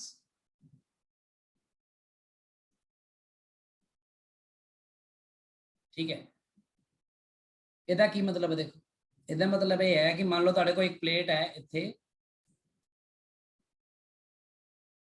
ठीक है, प्लेट्स मैं ऐ बना दिना, जरूर नहीं कि पेपर च भी थोड़ी ऐ बनी होंगी है, 1 2 3, ये थोड़ी मोटी भी बना सकते सी आपां, 4 5, ठीक है, आप ऐ समझते हैं। मान लो आ 5 प्लेटां ने, कुछ नहीं है, मैटैलिक प्लेट्स ने बस। ਤੇ ਤੁਹਾਨੂੰ ਪਤਾ ਕਿ ਕੋਈ ਵੀ ਦੋ ਪਲੇਟਸ ਇੱਕ ਦੂਜੇ ਨੇੜੇ ਰੱਖੀਆਂ ਹੋਣ ਤਾਂ ਇੱਕ ਕਪੈਸਿਟਰ ਵਾਂਗੂ ਬਿਹੇਵ ਕਰ ਸਕਦੀਆਂ ਨੇ, ਹਨਾ। ਹੁਣ ਜਿਹੜੀਆਂ 5 ਪਲੇਟਾਂ ਨੇ ਨਾ, ਇਹ 5 ਪਲੇਟਾਂ ਦਾ ਜਿਹੜਾ C ਇਫੈਕਟਿਵ ਹੋਏਗਾ ਕਿੰਨਾ ਹੋਏਗਾ, ਇਹ ਚੀਜ਼ ਸਾਨੂੰ ਪਤਾ ਕਿਵੇਂ ਲੱਗਦੀ ਹੈ ਕਿ ਜਿਵੇਂ ਕਿ ਅਸੀਂ ਕਿਸ ਚੀਜ਼ ਤੇ ਡਿਪੈਂਡ ਕਰਦੀ ਹੈ। ਇਹ ਡਿਪੈਂਡ ਕਰਦਾ ਇਹਨਾਂ ਪਲੇਟਾਂ ਨੂੰ ਤੁਸੀਂ ਬੈਟਰੀ ਨਾਲ ਅਟੈਚ ਕਿਵੇਂ ਕੀਤਾ, ਕਿਉਂਕਿ ਜੇ ਤੁਸੀਂ ਇਹੀ ਨਹੀਂ ਦੱਸੋਗੇ ਕਿ ਬੈਟਰੀ ਨੂੰ ਕਿਵੇਂ ਕਿੱਥੇ ਲਾਇਆ ਵਾ, ਫਿਰ ਨਹੀਂ ਮੈਂ ਦੱਸ ਸਕੂੰਗਾ ਕਿ ਇਹਦਾ ਕੈਪੈਸਿਟੈਂਸ ਕਿੰਨਾ ਹੈ। ਹੁਣ ਆਪਾਂ ਇਸ ਲਈ ਦੱਸਦੇ ਹਾਂ, ਇਹ ਬਸ ਸਿੱਧੇ ਕੁਐਸਚਨ ਹੀ ਨੇ, ਮਤਲਬ ਇਦਾਂ ਦੇ ਕਿ ਮੰਨ ਲਓ ਆਪਾਂ ਇਹ 'ਚ ਆ ਪਲੇਟ ਹੈਗੀ ਹੈ ਪਹਿਲੀ, ਆ ਦੂਜੀ, ਆ ਤੀਜੀ, ਆ ਚੌਥੀ, ਆ ਪੰਜਵੀਂ, 5 ਪਲੇਟਾਂ ਨੇ ਬਸ ਆਪਣੇ ਕੋਲ, ਠੀਕ ਹੈ। ਤਾਂ ਯਾਦ ਰੱਖੋ ਕਿ ਆ ਪਹਿਲੀ ਦੂਜੀ ਪਲੇਟ ਦਾ ਇੱਕ ਕੈਪੈਸਿਟਰ ਬਣ ਗਿਆ, ਸਮਝ ਲਓ C1, ਇਹ ਬਣ ਗਿਆ ਮੰਨ ਲਓ C2, ਇਹ ਬਣ ਗਿਆ ਮੰਨ ਲਓ C3, ਇਹ ਬਣ ਗਿਆ ਮੰਨ ਲਓ C4। ਕਿਸੇ ਨੂੰ ਭੁਲੇਖਾ ਪੈ ਸਕਦਾ ਵੀ ਇਹ ਸੀਰੀਜ਼ 'ਚ ਆ, ਪਰ ਨਹੀਂ, ਇਸ ਤਰ੍ਹਾਂ ਨਾ ਸੋਚੋ। ਉਹ ਤਾਂ ਸੋਚਿਓ ਜਦੋਂ ਮੈਂ ਇਸ ਤਰ੍ਹਾਂ ਕਰਕੇ ਜੋੜ ਦੇਵਾਂ ਕੈਪੈਸਿਟਰ ਨੂੰ, ਮਤਲਬ ਲਾਸਟ ਵਾਲੀ ਦੋ ਪਲੇਟਾਂ ਨੂੰ, ਪਰ ਆਪਾਂ ਪਲੇਟਾਂ ਨੂੰ ਕਿਵੇਂ ਮਰਜ਼ੀ ਜੋੜ ਸਕਦੇ। ਤੇ ਮੰਨ ਲਓ ਆਪਾਂ ਇੱਥੇ ਜਿਹੜੀ ਆ ਪਹਿਲੀ ਪਲੇਟ ਆ ਤੇ ਜਿਹੜੀ ਤੀਜੀ ਪਲੇਟ ਆ ਆ ਵਾਲੀ, ਇਹਨਾਂ ਦੋਨਾਂ ਨੂੰ ਆਪਾਂ ਬੈਟਰੀ ਦੇ ਪੋਜ਼ਿਟਿਵ ਟਰਮੀਨਲ ਨਾਲ ਜੋੜਤਾ। ਤੁਸੀਂ ਇਹ ਸਮਝੋ, ਬੈਟਰੀ ਦਾ ਪੋਜ਼ਿਟਿਵ ਟਰਮੀਨਲ ਜਿਹੜਾ ਹੈਗਾ, ਮੰਨ ਲਓ ਆ ਬੈਟਰੀ ਹੈ, ਤਾਂ ਆ ਪੋਜ਼ਿਟਿਵ ਟਰਮੀਨਲ ਨੂੰ ਲਿਆ ਕੇ ਇੱਥੇ ਜੋੜਤਾ। ਸਮਝ ਲੱਗ ਰਹੀ ਗੱਲ? ਤੇ ਨੈਗੇਟਿਵ ਟਰਮੀਨਲ ਨੂੰ ਲਿਆ ਕੇ ਮੰਨ ਲਓ ਇੱਥੇ ਜੋੜਤਾ ਚੌਥੀ ਨਾਲ, ਠੀਕ ਹੈ। ਤੇ ਜਿਹੜੀ ਦੂਜੀ ਤੇ ਪੰਜਵੀਂ ਪਲੇਟ ਆ, ਇਹਨਾਂ ਨੂੰ ਆਪਸ ਚ ਜੋੜਤਾ, ਬਸ ਆਪਸ ਚ ਜੋੜਤਾ, ਪਰ ਅਸੀਂ ਬੈਟਰੀ ਨਾਲ ਨਹੀਂ ਜੋੜਿਆ ਇਹਨਾਂ ਨੂੰ। ਬੈਟਰੀ ਨਾਲ ਜੋੜਿਆ, ਪਹਿਲੇ ਤੇ ਤੀਜੇ ਨੂੰ ਪੋਜ਼ਿਟਿਵ ਨਾਲ ਸਾਂਝਾ ਕਰਤਾ, ਚੌਥੇ ਨੂੰ ਵੀ ਆਪਾਂ ਚੌਥੇ ਨੂੰ ਨੈਗੇਟਿਵ ਨਾਲ ਜੋੜਤਾ। ਸੋ ਇਸ ਗੱਲ ਨੂੰ ਮੈਂ ਥੋੜਾ ਹੋਰ ਤਰੀਕੇ ਨਾਲ ਦਿਖਾਊਂਗਾ, ਠੀਕ ਹੈ। ਆ ਪੋਜ਼ਿਟਿਵ ਹੋ ਗਿਆ, ਇਸ ਨੂੰ ਆਪਾਂ ਜੋੜਤਾ ਮੰਨ ਲਓ ਨੈਗੇਟਿਵ ਟਰਮੀਨਲ ਦੇ ਨਾਲ, ਇਹਨੂੰ ਨੈਗੇਟਿਵ ਟਰਮੀਨਲ ਨਾਲ ਜੋੜਤਾ ਬੈਟਰੀ ਦੇ, ਨੈਗੇਟਿਵ ਆਫ ਦਾ ਬੈਟਰੀ, ਆ ਵੀ ਬੈਟਰੀ ਦਾ ਨੈਗੇਟਿਵ ਟਰਮੀਨਲ। ਤੇ ਆ ਜਿਹੜਾ ਦੂਜਾ ਤੇ ਕਿਹੜਾ ਰਹਿ ਗਿਆ, ਪੰਜਵਾਂ, ਇਹਨਾਂ ਨੂੰ ਮੈਂ ਆਪਸ ਚ ਜੋੜਦਾ ਬਸ। ਤੁਸੀਂ ਕਿਵੇਂ ਸੋਚੋਗੇ ਇਹਦਾ ਕੈਪੈਸਿਟੈਂਸ ਕਿਵੇਂ ਆਏਗਾ? ਤੁਸੀਂ ਮੇਰੀ ਗੱਲ ਨੂੰ ਬੜੇ ਧਿਆਨ ਨਾਲ ਸਮਝਿਓ। ਯਾਦ ਰੱਖਿਓ ਬੈਟਰੀ ਦਾ ਜਿਹੜਾ ਟਰਮੀਨਲ ਪੋਜ਼ਿਟਿਵ ਹੈ ਨਾ, ਤੇ ਉਸ ਨੂੰ ਤੁਸੀਂ ਮੰਨ ਲਓ ਇਹਦਾ ਨਾਮ A ਰੱਖ ਦਿਓ, ਤਾਂ ਇਹਦਾ ਪੋਟੈਂਸ਼ੀਅਲ ਮੰਨ ਲਓ A ਹੈ, ਤਾਂ ਜੇ ਇਹਦਾ ਪੋਟੈਂਸ਼ੀਅਲ A ਹੈ ਜਾਂ ਇਹ ਪੁਆਇੰਟ A ਹੈ ਤਾਂ ਆ ਵੀ A ਹੀ ਹੋਇਆ ਨਾ ਫਿਰ ਤਾਂ, ਕਿ ਨਹੀਂ? Yes, sir. ਤੇ ਜਿਹੜਾ ਬੈਟਰੀ ਦਾ ਆਹ ਵਾਲਾ ਆ ਨੈਗੇਟਿਵ ਟਰਮੀਨਲ, ਉਹਦਾ ਨਾਮ B ਰੱਖ ਦਿਓ ਤਾਂ ਫਿਰ ਆ B ਹੋ ਗਿਆ, ਇਹ ਇਕੱਲਾ ਹੀ B ਹੋ ਗਿਆ। ਤੇ ਜਿਹੜੇ 2 ਤੇ 5 ਜੋੜੇ ਨੇ, ਇਹ ਨਾ ਤਾਂ A ਨੇ ਨਾ B ਨੇ, ਇਹ ਕੀ ਨੇ? ਇਹਨਾਂ ਦਾ ਨਾਮ ਤੁਸੀਂ C ਨਾ ਰੱਖੋ, ਕੈਪੈਸਿਟੈਂਸ C ਹੁੰਦਾ, D ਰੱਖ ਦਿਓ, ਇਹਦਾ ਨਾਮ D ਰੱਖ ਦਿਓ, ਤੇ ਇਹਦਾ ਵੀ ਪੋਟੈਂਸ਼ੀਅਲ D ਹੋਏਗਾ ਨਾ ਫਿਰ। Yes, sir. ਸੋ ਇਹ ਸਾਂਝੇ ਪੁਆਇੰਟ ਸਮਝੋ। ਫਿਰ ਆਪਾਂ ਕੀ ਕਰਦੇ ਹਾਂ, ਜਦੋਂ ਇਸ ਤਰ੍ਹਾਂ ਸਮਝ ਲੈਂਦੇ ਆ ਤਾਂ ਆਪਾਂ ਇਕੁਇਵਲੈਂਟ ਸਰਕਟ ਡਰਾ ਕਰਦੇ ਹਾਂ। ਇਕੁਇਵਲੈਂਟ ਸਰਕਟ, ਉਹ ਸਰਕਟ ਕਿਵੇਂ ਡਰਾ ਕਰਦੇ ਆ? ਉਹਦੇ ਲਈ ਆਪਾਂ ਇੱਕ ਇਮੇਜਿਨਰੀ ਮੰਨ ਲੈਂਦੇ ਆ ਪੁਆਇੰਟ A, ਮੰਨ ਲੈਂਦੇ ਆ ਮੰਨ ਲਓ ਪੁਆਇੰਟ A ਹੈਗਾ ਬਸ, ਠੀਕ ਹੈ। A ਪੁਆਇੰਟ ਲੈ ਲਿਆ, ਤੇ B ਪੁਆਇੰਟ ਬੈਟਰੀ ਦਾ ਜਿਹੜਾ ਨੈਗੇਟਿਵ ਵਾਲਾ ਸਭ ਤੋਂ ਪਿੱਛੇ ਰੱਖੋ, ਇੱਥੇ B ਰੱਖ ਦਿੰਦੇ ਆ ਆਪਾਂ, ਪਤਾ ਨਹੀਂ ਕਿੰਨੇ ਦੂਰ ਲਿਆਣਾ ਪਵੇ, ਇਹ ਤੁਹਾਨੂੰ ਹੌਲੀ ਹੌਲੀ ਕਰਦੇ ਕਰਦੇ ਆ ਜਾਏਗਾ, ਠੀਕ ਹੈ। ਹੁਣ ਦੇਖੋ ਪਹਿਲਾ ਕੈਪੈਸਿਟੈਂਸ ਜਿਹੜਾ ਹੈਗਾ C1। ਅੱਛਾ, ਪਹਿਲੀ ਗੱਲ ਤਾਂ ਇਹ ਸਾਰੀਆਂ ਪਲੇਟਾਂ ਨੇ ਜਿਹੜੀਆਂ ਇਹਨਾਂ ਦਾ ਜਿਵੇਂ ਜਿਹੜਾ ਏਰੀਆ ਹੈ ਸਮਝ ਲਓ ਸੇਮ ਹੈ, ਠੀਕ ਹੈ। ਆਲ ਪਲੇਟਸ सेम, यानी कि and distance between them is same, D भी सेम रहेगा, सारे में डिस्टेंस भी सेम है, ते एरिया भी सेम है, ते विच मटेरियल भी सेम है। सो बेसिकली कैपेसिटेंस सेम होएगा ना सारे दा, Yes, sir. आइडेंटिकल कैपेसिटर बनणगे सारे। सो पहला तो तुसीं C1 ਨੂੰ ਲਿਖੋ। C1 ਕਿਹਦੇ ਵਿੱਚ ਬਣਿਆ ਹੈ? A ਤੇ D ਨਾ, A ਤੇ D ਵਿੱਚ ਬਣਿਆ ਨਾ C1, ਦੇਖੋ। Yes, sir. ਤਾਂ ਤੁਸੀਂ ਇਹਦੇ ਵਿੱਚ ਰਸਤੇ 'ਚ ਕਿਤੇ ਵੀ D ਮੰਨ ਲਓ ਤੁਸੀਂ, ਹੁਣ ਕਿਉਂਕਿ B ਤੱਕ ਤਾਂ ਪਹੁੰਚਣਾ ਨਹੀਂ ਹਲੇ, A ਤੇ D ਦੇ ਵਿੱਚ ਨਾ ਤੁਸੀਂ ਕੈਪੈਸਿਟਰ ਲਗਾ ਦਿਓ C1, ਇਸ ਤਰ੍ਹਾਂ ਕਰਕੇ ਸਿੱਧੀ ਦੇਸੀ, ਕੋਈ ਬਹੁਤਾ ਸਜਾਉਣ ਦੀ ਲੋੜ ਨਹੀਂ। C2 ਕਿਹਦੇ ਵਿੱਚ ਹੈ? D and A. C2 D and A है ना, वही, हाँ D का वही A, वो तो भी वही कह रही थी। सो A ਤੇ D ਵਿੱਚ ਲਗਾਓ ਫਿਰ, ਉਹ ਵੀ ਬਸ कैपेसिटर बस लगाना ਆਪਾਂ, क्योंकि ਆਪਾਂ इक्विवेलेंट कैपेसिटेंस पता करना है इस सिचुएशन ਦੇ ਵਿੱਚ। ਆਪਾਂ बस A ਤੇ D ਦੇਖਿਆ ना, D and A and D doesn't matter, basically plate ਉਹ ਦੋਨੋਂ कैपेसिटर ਲੱਗੇ ਤਾਂ ਉਹਦੇ ਵਿੱਚ ਹੋਏ ਨਾ 2 ਪੁਆਇੰਟਸ। ਉਸ ਤੋਂ ਬਾਅਦ ਅਗਲਾ कैपेसिटर C3 ਕਿਹਦੇ ਵਿੱਚ ਲੱਗਿਆ ਦੱਸੋ? A and B. ਫਿਰ ਇਹਨੂੰ ਚੱਕ ਕੇ ਨਾ A ਤੋਂ B ਦੇ ਵਿੱਚ ਲਗਾਉਣਾ ਪੈਣਾ ਇੱਥੇ C3। ਸਮਝ ਲੱਗੀ ਗੱਲ? Yes, sir. ਹੁਣ ਕਿਹੜਾ ਰਹਿ ਗਿਆ? C4, ਉਹ ਕਿਹਦੇ ਵਿੱਚ ਆ? B and D. ਲਓ ਲਗਾ ਦਿਓ ਇੱਥੇ ਵੀ B ਤੇ D ਚ, ਬਸ ਆਹੀ ਰਹਿ ਗਿਆ, ਹੋ ਗਿਆ ਕੰਮ ਖਤਮ। ਤੇ ਆ A ਤੇ B ਬੇਸਿਕਲੀ ਆ ਵਾਲਾ ਪੋਜ਼ਿਟਿਵ ਟਰਮੀਨਲ ਚਲਾ ਗਿਆ, ਆ ਨੈਗੇਟਿਵ ਟਰਮੀਨਲ ਚਲਾ ਗਿਆ, ਇਹ ਆਪਾਂ ਇਹਦੀ ਟੈਨਸ਼ਨ ਲੈਂਦੇ ਨਹੀਂ ਬੈਟਰੀ ਦੀ, ਠੀਕ ਹੈ। ਆਪਾਂ ਇਕੁਇਵਲੈਂਟ ਕੈਪੈਸਿਟੈਂਸ ਹੁਣ ਦੇਖਣਾ ਹੈ। ਹੁਣ ਤੁਸੀਂ ਦੇਖੋ ਜੇ C ਤੇ C ਸੇਮ ਹੀ ਨੇ ਸਾਰੇ, ਤਾਂ ਆ ਦੋਨੋਂ ਪੈਰਲਲ ਚ ਨੇ, ਕੀ ਬਣ ਜਾਣਗੇ? C ਤੇ C 2C, 2C ਤੇ ਆ ਵਾਲਾ C ਫਿਰ ਸੀਰੀਜ਼ ਚ, ਉਹ ਫਿਰ ਟੋਟਲ ਮਿਲ ਕੇ ਇਹਦੇ ਨਾਲ ਫਿਰ ਪੈਰਲਲ ਚ, ਦਿਖ ਰਿਹਾ ਨਾ ਸਾਫ਼? Yes, sir.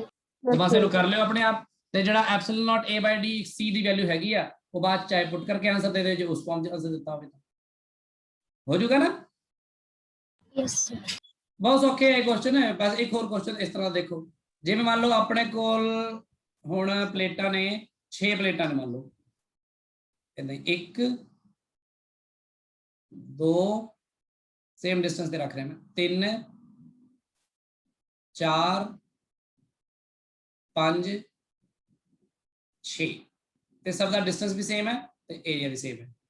ਤਾਂ ਹੁਣ ਜੇ ਦੇਖਿਆ ਜਾਵੇ ਤਾਂ ਮੰਨ ਲਓ ਪਹਿਲਾਂ ਮੈਂ ਇਹਦੀ ਸਕੀਮ ਦੱਸ ਦਵਾਂ ਤੁਹਾਨੂੰ ਕੀ ਹੈ, ਇਹਨਾਂ ਨੂੰ ਅਟੈਚ ਕਿਵੇਂ ਕੀਤਾ।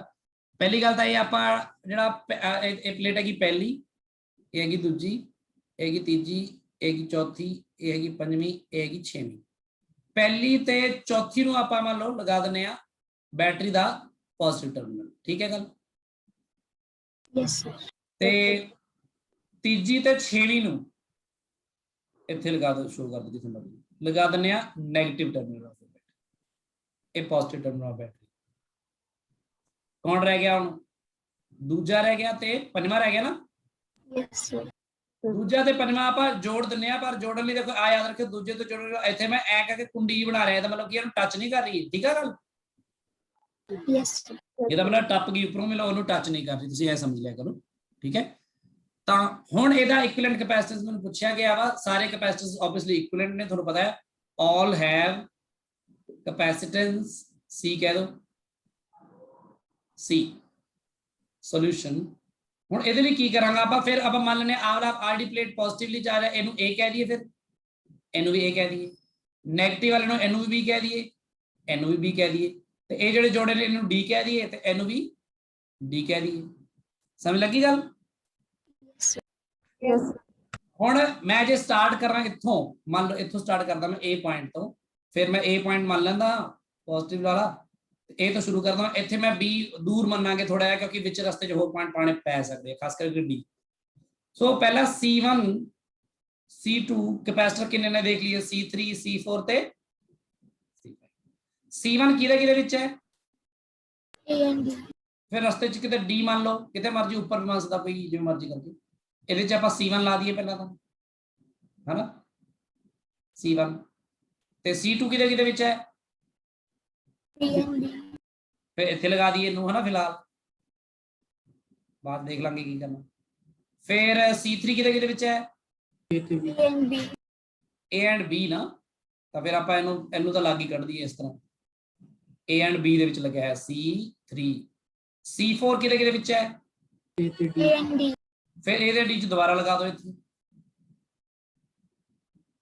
ਫਿਰ ਅਗਲਾ C5। D and D.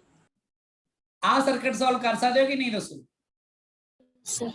ਹੋ ਗਿਆ, ਆ ਹੋ ਗਿਆ 2, ਆ 2C ਹੋ ਜਾਊਗਾ, ਆ ਵੀ 2C ਹੋ ਜਾਊਗਾ, 2C ਤੇ 2C ਪੈਰਲਲ ਚ ਹੋ ਜਾਣਗੇ, ਸੌਰੀ ਸੀਰੀਜ਼ ਚ ਹੋ ਜਾਣਗੇ, ਮੁੜ ਕੇ ਸਾਰਾ C3 ਨਾਲ Balance. ਬਸ ਹੋ ਗਿਆ ਕੰਮ। ਇਕੁਇਵਲੈਂਟ ਕੈਪੈਸਿਟੈਂਸ ਪਤਾ ਕਰ ਲਿਓ, ਇਹਦਾ ਇਕੁਇਵਲੈਂਟ ਕੈਪੈਸਿਟੈਂਸ ਜਿਹੜਾ ਆਏਗਾ C ਇਫੈਕਟਿਵ, ਉਹਦਾ ਆਨਸਰ 2C ਆਏਗਾ, ਕਰਕੇ ਦੇਖ ਲਿਓ, ਹੋ ਜਾਊਗਾ ਨਾ ਗੱਲ? Yes, sir. ਅੱਛਾ, ਜੇ ਮੈਂ ਇੱਕ ਥੋੜੀ ਜਿਹੀ ਚੇਂਜ ਕਰਾਂ ਇਹਦੇ ਵਿੱਚ, ਮੰਨ ਲਓ ਤੁਸੀਂ ਦੱਸਣਾ ਫਿਰ ਕੀ ਚੇਂਜ ਕਰੋਗੇ ਹਿਮਾਨੀ? ਹਾਂਜੀ। ਮੈਂ ਕਹਿੰਦਾ ਪਲੇਟਾਂ ਦਾ ਏਰੀਆ ਸੇਮ ਹੈ, ਪਰ ਇੱਕ ਜਗ੍ਹਾ ਤੇ ਮੈਂ ਡਿਸਟੈਂਸ ਦਾ ਗੈਪ ਡਬਲ ਕਰਤਾ, ਇੱਥੇ ਵੀ ਕਰਤਾ ਡਬਲ, ਆਈ ਕੁਐਸਚਨ ਐ ਕਰਤਾ, ਪਹਿਲਾ ਦੂਜਾ ਤੀਜੇ ਚੌਥੀ ਪੰਜਵੀਂ ਛੇਵੀਂ ਪਲੇਟ।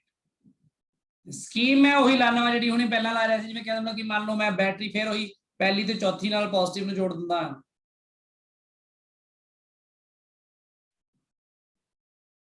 ਤੇ ਹੋਰ ਕਿਹੜੀ ਸੀ, ਨੈਗੇਟਿਵ ਨੂੰ ਮੈਂ ਜੋੜ ਦਿੰਦਾ ਤੀਜੀ ਤੇ ਛੇਵੀਂ ਨਾਲ, ਐਂ ਕੀਤਾ ਨਾ। Yes. ਤੇ ਉਸ ਤੋਂ ਬਾਅਦ ਆਪਾਂ ਦੂਜੀ ਤੇ ਪੰਜਵੀਂ ਜੋੜੀ ਸੀ ਨਾ, ਦੂਜੀ ਤੇ ਪੰਜਵੀਂ ਆ ਜੋੜ ਦਿੰਦੇ ਆ। ਕੀ ਇਹ ਚ ਫਰਕ ਆਏਗਾ ਕੋਈ ਹਿਮਾਨੀ? ਸਰ ਜੇ ਆਪਾਂ ਮਤਲਬ ਹੈ ਨਾ C1 ਨੂੰ C ਕਹੀਏ ਤਾਂ ਜਿਹੜੀ C2 ਹੋਊਗੀ ਉਹ C/2 ਹੋ ਜਾਏਗੀ, ਹਾਂ ਉਵੇਂ ਹੀ C4 ਵੀ C/2 ਹੋ ਜਾਏਗੀ। ਹਾਂ ਬਿਲਕੁਲ, ਸਮਝ ਲੱਗ ਗਈ ਸਾਰਿਆਂ ਨੂੰ ਗੱਲ? ਜੇ ਆਪਾਂ C1 ਨੂੰ C ਕਹੀਏ ਤਾਂ ਜਿਹੜੀ C2 ਹੈ ਉਹ ਆਪਾਂ C/2 ਲਵਾਂਗੇ, ਫਿਰ ਡਿਸਟੈਂਸ ਅਗਰ 2D ਇੱਥੇ ਵੀ ਦਿੱਤਾ ਹੋਏਗਾ ਡਿਸਟੈਂਸ 2D, ਇੱਥੇ ਵੀ 2D ਤੇ ਬਾਕੀ D, ਇਹ ਸਭ ਗੱਲਾਂ ਗਿਵਨ ਹੋਣਗੀਆਂ, ਫਿਰ ਬਾਕੀ ਸਾਰੇ ਕੀਮ ਤਾਂ ਲਗਾ ਹੀ ਲਓਗੇ ਨਾ। Yes, sir. ਠੀਕ ਹੈ, ਸੋ ਇਹ ਗੱਲਾਂ ਦਾ ਵੀ ਖਿਆਲ ਰੱਖਣਾ ਹੁਣ ਤੁਸੀਂ, ਇਸ ਤਰ੍ਹਾਂ ਵੀ ਆਪਾਂ ਪਤਾ ਕਰ ਸਕਦੇ ਹਾਂ। ਸੋ ਇੰਪੋਰਟੈਂਟ ਗੱਲ ਹੈਗੀ ਹੈ ਕਿ ਤੁਸੀਂ ਜਦੋਂ C ਇਫੈਕਟਿਵ ਪਤਾ ਕਰਨਾ ਹੁੰਦਾ ਨਾ, ਤਾਂ ਕੁਝ ਗੱਲਾਂ ਦਾ ਜਿਹੜਾ ਖਿਆਲ ਰੱਖਣਾ, ਉਹ ਗੱਲਾਂ ਇਹ ਨੇ ਕਿ ਤੁਸੀਂ ਉਹਦੀ ਆਹ ਦੇਖਣਾ ਕਿ ਬੈਟਰੀ ਕਿਵੇਂ ਅਟੈਚ ਕੀਤੀ ਹੈ, ਬੈਟਰੀ ਦਾ ਕਿਵੇਂ ਅਟੈਚ ਕੀਤਾ ਹੈ, ਆਹ ਗੱਲ ਇੰਪੋਰਟੈਂਟ ਹੈ, ਬਾਕੀ ਸਾਰੀ ਗੱਲਾਂ ਨਹੀਂ ਇੰਪੋਰਟੈਂਟ। ਹੁਣ ਜਿਵੇਂ ਮੈਂ ਇੱਕ ਹੋਰ ਗੱਲ ਦੱਸਦਾ ਤੁਹਾਨੂੰ, ਹੁਣ ਇਹਦੇ ਵਿੱਚ ਆਪਾਂ ਜਿਵੇਂ ਕਹਿੰਦੇ ਇਸ ਤੋਂ ਅੱਗੇ ਮੈਂ ਕੋਈ ਨਵਾਂ ਟੌਪਿਕ ਤਾਂ ਹੁਣੇ ਨਹੀਂ ਕਰਾਉਂਗਾ ਅੱਜ, ਉਹ ਟੌਪਿਕ ਤੁਹਾਡਾ ਹੁਣ ਜਿਹੜਾ common potential and all that, ਫਿਰ ਉਹਨਾਂ ਦੀ ਜਿਹੜੀ ਮਤਲਬ ਲਾਸ ਆਫ એનર્ਜੀ ਵਗੈਰਾ, ਉਹ ਸਭ ਅੱਗੇ ਜਾ ਕੇ ਆਊਗਾ। ਮਤਲਬ ਸਵਿਚਿੰਗ, ਅਗਰ ਕੋਈ ਸਵਿਚ ਆਪਾਂ ਔਨ ਆਫ ਕਰਦੇ ਹਾਂ, ਉਹ ਕਿੰਨਾ ਚਾਰਜ ਪਾਸ ਕਰੇਗਾ, ਬੜਾ ਇੰਟਰਸਟਿੰਗ ਹੈ, ਉਹ ਆਪਾਂ ਅਗਲੇ ਹਫਤੇ ਤੇ ਪਾਉਂਦੇ ਹਾਂ। ਮੈਂ ਇਹ ਚਾਹੁੰਦਾ ਵਾ ਇਸ ਹਫਤੇ ਤੁਸੀਂ ਸਿਰਫ ਪੰਜਵਾਂ ਲੈਕਚਰ ਹੈ ਨਾ ਆਪਣਾ ਅੱਜ ਕੈਪੈਸਿਟਰ ਦਾ, ਇਹ 5 ਲੈਕਚਰਸ ਵਿੱਚ ਜੋ ਕੁਝ ਤੁਹਾਨੂੰ ਕੰਮ ਕਰਾਇਆ ਗਿਆ, ਇਹਨੂੰ ਇੰਨੀ ਚੰਗੀ ਤਰ੍ਹਾਂ ਹੀ ਸਿੱਖ ਲਓ ਕਿ ਕੱਲੀ ਚੀਜ਼ ਤੁਹਾਨੂੰ ਕਲੀਅਰ ਹੋਵੇ। ਜੇ ਕੈਪੈਸਿਟਰ ਪੂਰਾ ਖਾਲੀ ਹੈ ਤਾਂ ਬੈਟਰੀ ਲਾਈ ਤਾਂ ਕੀ ਹੋਇਆ, ਕੈਪੈਸਿਟਰ ਅੱਧਾ ਭਰਿਆ ਆ ਤਾਂ ਕੀ ਹੋਇਆ, ਕੈਪੈਸਿਟਰ ਥੋੜਾ ਭਰਿਆ ਆ ਕੀ ਹੋਇਆ, ਫਿਰ ਜੇ ਕੈਪੈਸਿਟਰ ਵੱਧ ਚਾਰਜ ਹੈ 20 ਵੋਲਟ ਤੇ ਬੈਟਰੀ 10 ਵੋਲਟਾਂ ਦੀ ਲਾਈ ਹੈ ਤਾਂ ਕੈਪੈਸਿਟਰ ਤੋਂ ਵਾਪਸ ਚਾਰਜ ਬੈਕ ਮਾਰ ਗਿਆ ਬੈਟਰੀ 'ਚ, ਹਨਾ। ਫਿਰ ਉੱਥੋਂ એનર્ਜੀ ਦੇਖ ਸਕਦੇ ਹੋ ਤੁਸੀਂ ਕਿ ਬੈਟਰੀ ਨੇ ਕਿੰਨੀ એનર્ਜੀ ਲਈ, ਉਹ ਆਏਗੀ ਜਿੰਨਾ ਚਾਰਜ ਬੈਕ ਮਾਰ ਗਿਆ ਮਲਟੀਪਲਾਈਡ ਬਾਈ ਵੋਲਟੇਜ ਆਫ ਦਾ ਬੈਟਰੀ, ਤੇ ਕੈਪੈਸਿਟਰ ਦੀ ਚਾਰਜ ਕਿੰਨੀ એનર્ਜੀ ਖਾਲੀ ਹੋਗੀ ਉਹ ਆਪਾਂ ਉਹਦੀ ਇਨੀਸ਼ੀਅਲ ਤੇ ਫਾਈਨਲ ਸਟੇਟ ਦੇਖ ਕੇ ਹਾਫ ਸੀ ਵੀ ਸਕੁਅਰ ਜਾਂ q²/2 ਸੀ। ਸਮਝ ਲੱਗ ਰਹੀ ਹੈ ਮੇਰੀ ਗੱਲਾਂ ਸਾਰੀਆਂ? Yes sir. ਆ ਸਾਰੀਆਂ ਗੱਲਾਂ ਦੇ ਲਈ ਆਪਣੇ ਆਪ ਨੂੰ ਇੰਨਾ ਟ੍ਰੇਨ ਕਰੋ ਵਧੀਆ ਤਰ੍ਹਾਂ ਕਰਕੇ, ਪ੍ਰੈਕਟਿਸ ਕਰਕੇ, ਠੀਕ ਹੈ ਵੀ ਆਹ ਹੀ ਤੁਹਾਡਾ ਕੰਮ ਹੋਏਗਾ ਸੰਡੇ ਤੱਕ। ਤੁਸੀਂ ਸੰਡੇ ਵਿੱਚ ਆਹ ਕੰਮ ਕਰਨਾ ਹੈ। ਬਹੁਤ ਹੀ ਕਾਲੀ ਚ ਜਿਹੜਾ ਬੱਚਾ ਸਿੱਖੇਗਾ ਬਹੁਤ ਹੀਰੋ ਬਣੇਗਾ, ਜਿਹੜਾ ਕੈਪੈਸਿਟਰ ਸਿੱਖਦੇ ਹੋਏ ਫਿਰ ਉਹ ਹੀਰੋ ਤਾਂ ਤੁਹਾਨੂੰ ਪਤਾ ਹੀ ਹੈ ਕੀ ਹੁੰਦਾ ਮੁੜ ਕੇ। ਤੁਸੀਂ ਕਹਿਣਾ ਹੀਰੋ ਤਾਂ ਬੜਾ ਵਧੀਆ ਹੁੰਦਾ ਹੈ ਹਨਾ, ਫਿਰ ਬਣ ਕੇ ਦੇਖ ਲਿਓ ਪਤਾ ਲੱਗ ਜੂਗਾ। ਸੀ ਇਫੈਕਟਿਵ ਪਤਾ ਕਰਨਾ ਮੰਨ ਲਓ ਆਪਾਂ, ਫਿਰ ਤੇ ਆਪਾਂ ਆਹ ਸਰਕਟ ਲਗਾਉਂਦੇ ਆ ਇਸ ਤਰ੍ਹਾਂ। ਹੁਣ ਕੁਝ ਹੋਰ ਗੱਲਾਂ ਆਪਾਂ ਬੇਸਿਕ ਬਰੀਕੀਆਂ ਜਿਹੀਆਂ ਸਿੱਖੀਏ। ਆ ਮੰਨ ਲਓ ਇੱਕ ਕੈਪੈਸਿਟੈਂਸ ਹੈ, ਕੈਪੈਸਿਟਰ ਹੈ ਸੌਰੀ, ਆ ਇੱਕ ਦੂਜਾ ਕੈਪੈਸਿਟਰ ਹੈ ਤੇ ਆ ਇੱਕ ਤੀਜਾ ਕੈਪੈਸਿਟਰ ਹੈ ਤੇ ਆਪਾਂ ਇਹਨੂੰ ਜੋੜਦੇ ਹਾਂ ਬੈਟਰੀ ਦੇ ਨਾਲ, ਜਿਹਦਾ ਬੈਟਰੀ ਦਾ ਵੋਲਟੇਜ ਹੈ V, ਕੈਪੈਸਿਟਰ ਦਾ ਕੈਪੈਸਿਟੈਂਸ ਹੈ C ਐਂਡ C। ਤੁਸੀਂ ਮੈਨੂੰ ਦੱਸੋ ਇਹਦਾ ਜਿਹੜਾ ਨੈਟ ਕੈਪੈਸਿਟੈਂਸ ਕਿੰਨਾ ਹੋਏਗਾ, ਇਸ ਪੂਰੇ C ਇਫੈਕਟਿਵ ਕਿੰਨਾ ਹੋਏਗਾ ਇਸ ਕੇਸ ਦੇ ਵਿੱਚ? C/3 1/C 3/C C/3 ਬਿਲਕੁਲ ਠੀਕ, ਕਰੈਕਟ। ਸਮਝ ਲੱਗੀ ਗੱਲ ਸਾਰਿਆਂ ਨੂੰ? ਇਹ ਤਾਂ ਕੁਝ ਵੀ ਨਹੀਂ ਹੈ, ਸੀਰੀਜ਼ ਵਿੱਚ ਹੀ ਸੀਗੇ। ਪਰ ਆਪਾਂ ਕੀ ਕੀਤਾ, ਆਪਾਂ ਇਸ ਨੂੰ ਇੱਥੋਂ ਇੱਕ ਤਾਰ ਲਗਾ ਕੇ ਇੱਥੇ ਅਟੈਚ ਕਰਤਾ, ਠੀਕ ਹੈ। ਆ A ਪੁਆਇੰਟ ਆ, ਮੰਨ ਲਓ ਆ B ਪੁਆਇੰਟ ਆ, ਇਸ ਤਰ੍ਹਾਂ ਅਟੈਚ ਕਰਤਾ ਆਪਾਂ ਤਾਰ ਲਗਾ ਕੇ। ਤਾਂ ਹੁਣ ਇਹਦਾ ਕੈਪੈਸਿਟੈਂਸ C ਇਫੈਕਟਿਵ ਕਿੰਨਾ ਹੋਏਗਾ ਹੁਣ ਤੁਸੀਂ ਦੱਸੋ। ਸੋਚੋ ਸਾਰੇ ਜਣੇ ਸੋਚੋ।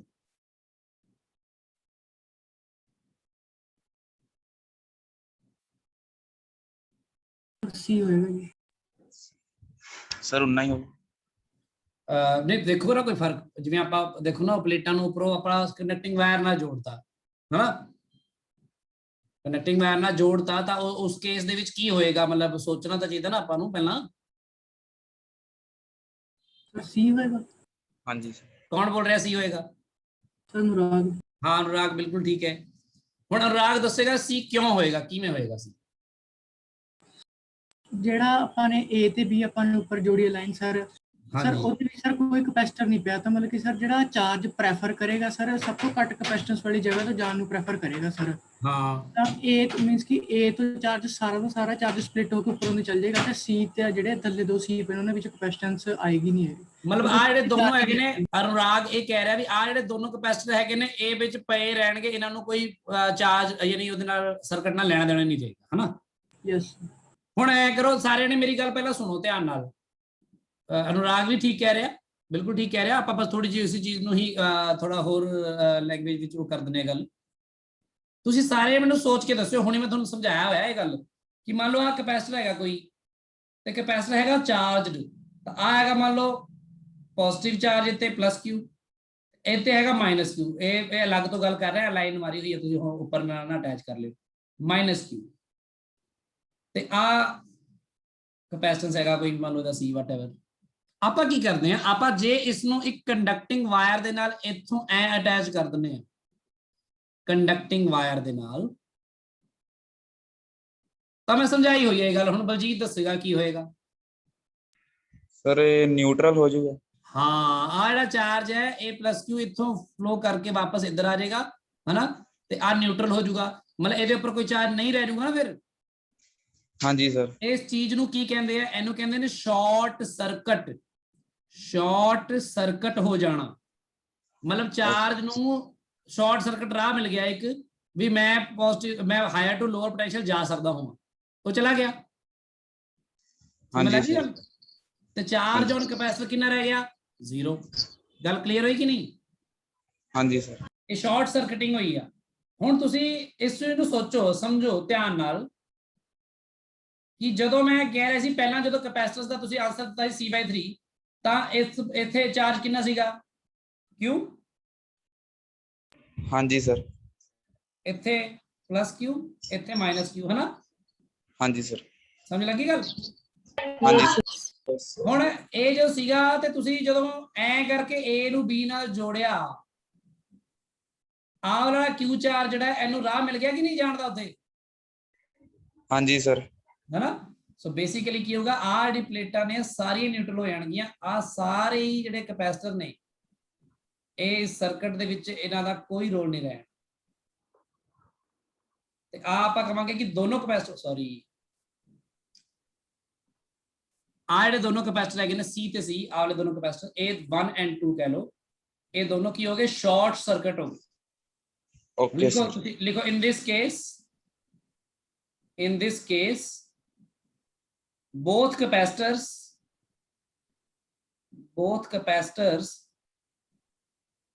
1 and 2 are simultaneously short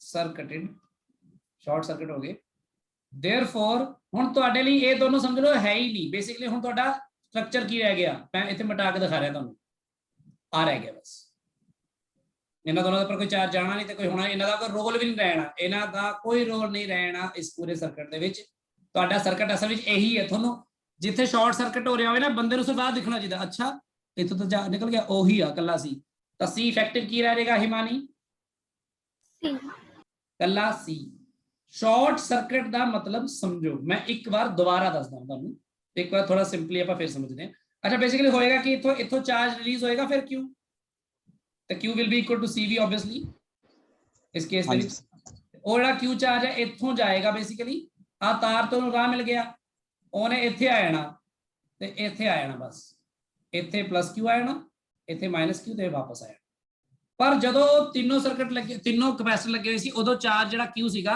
ਇਹ Q ਨਿਕਲ ਰਿਹਾ ਸੀ C/3V ਹੈ ਨਾ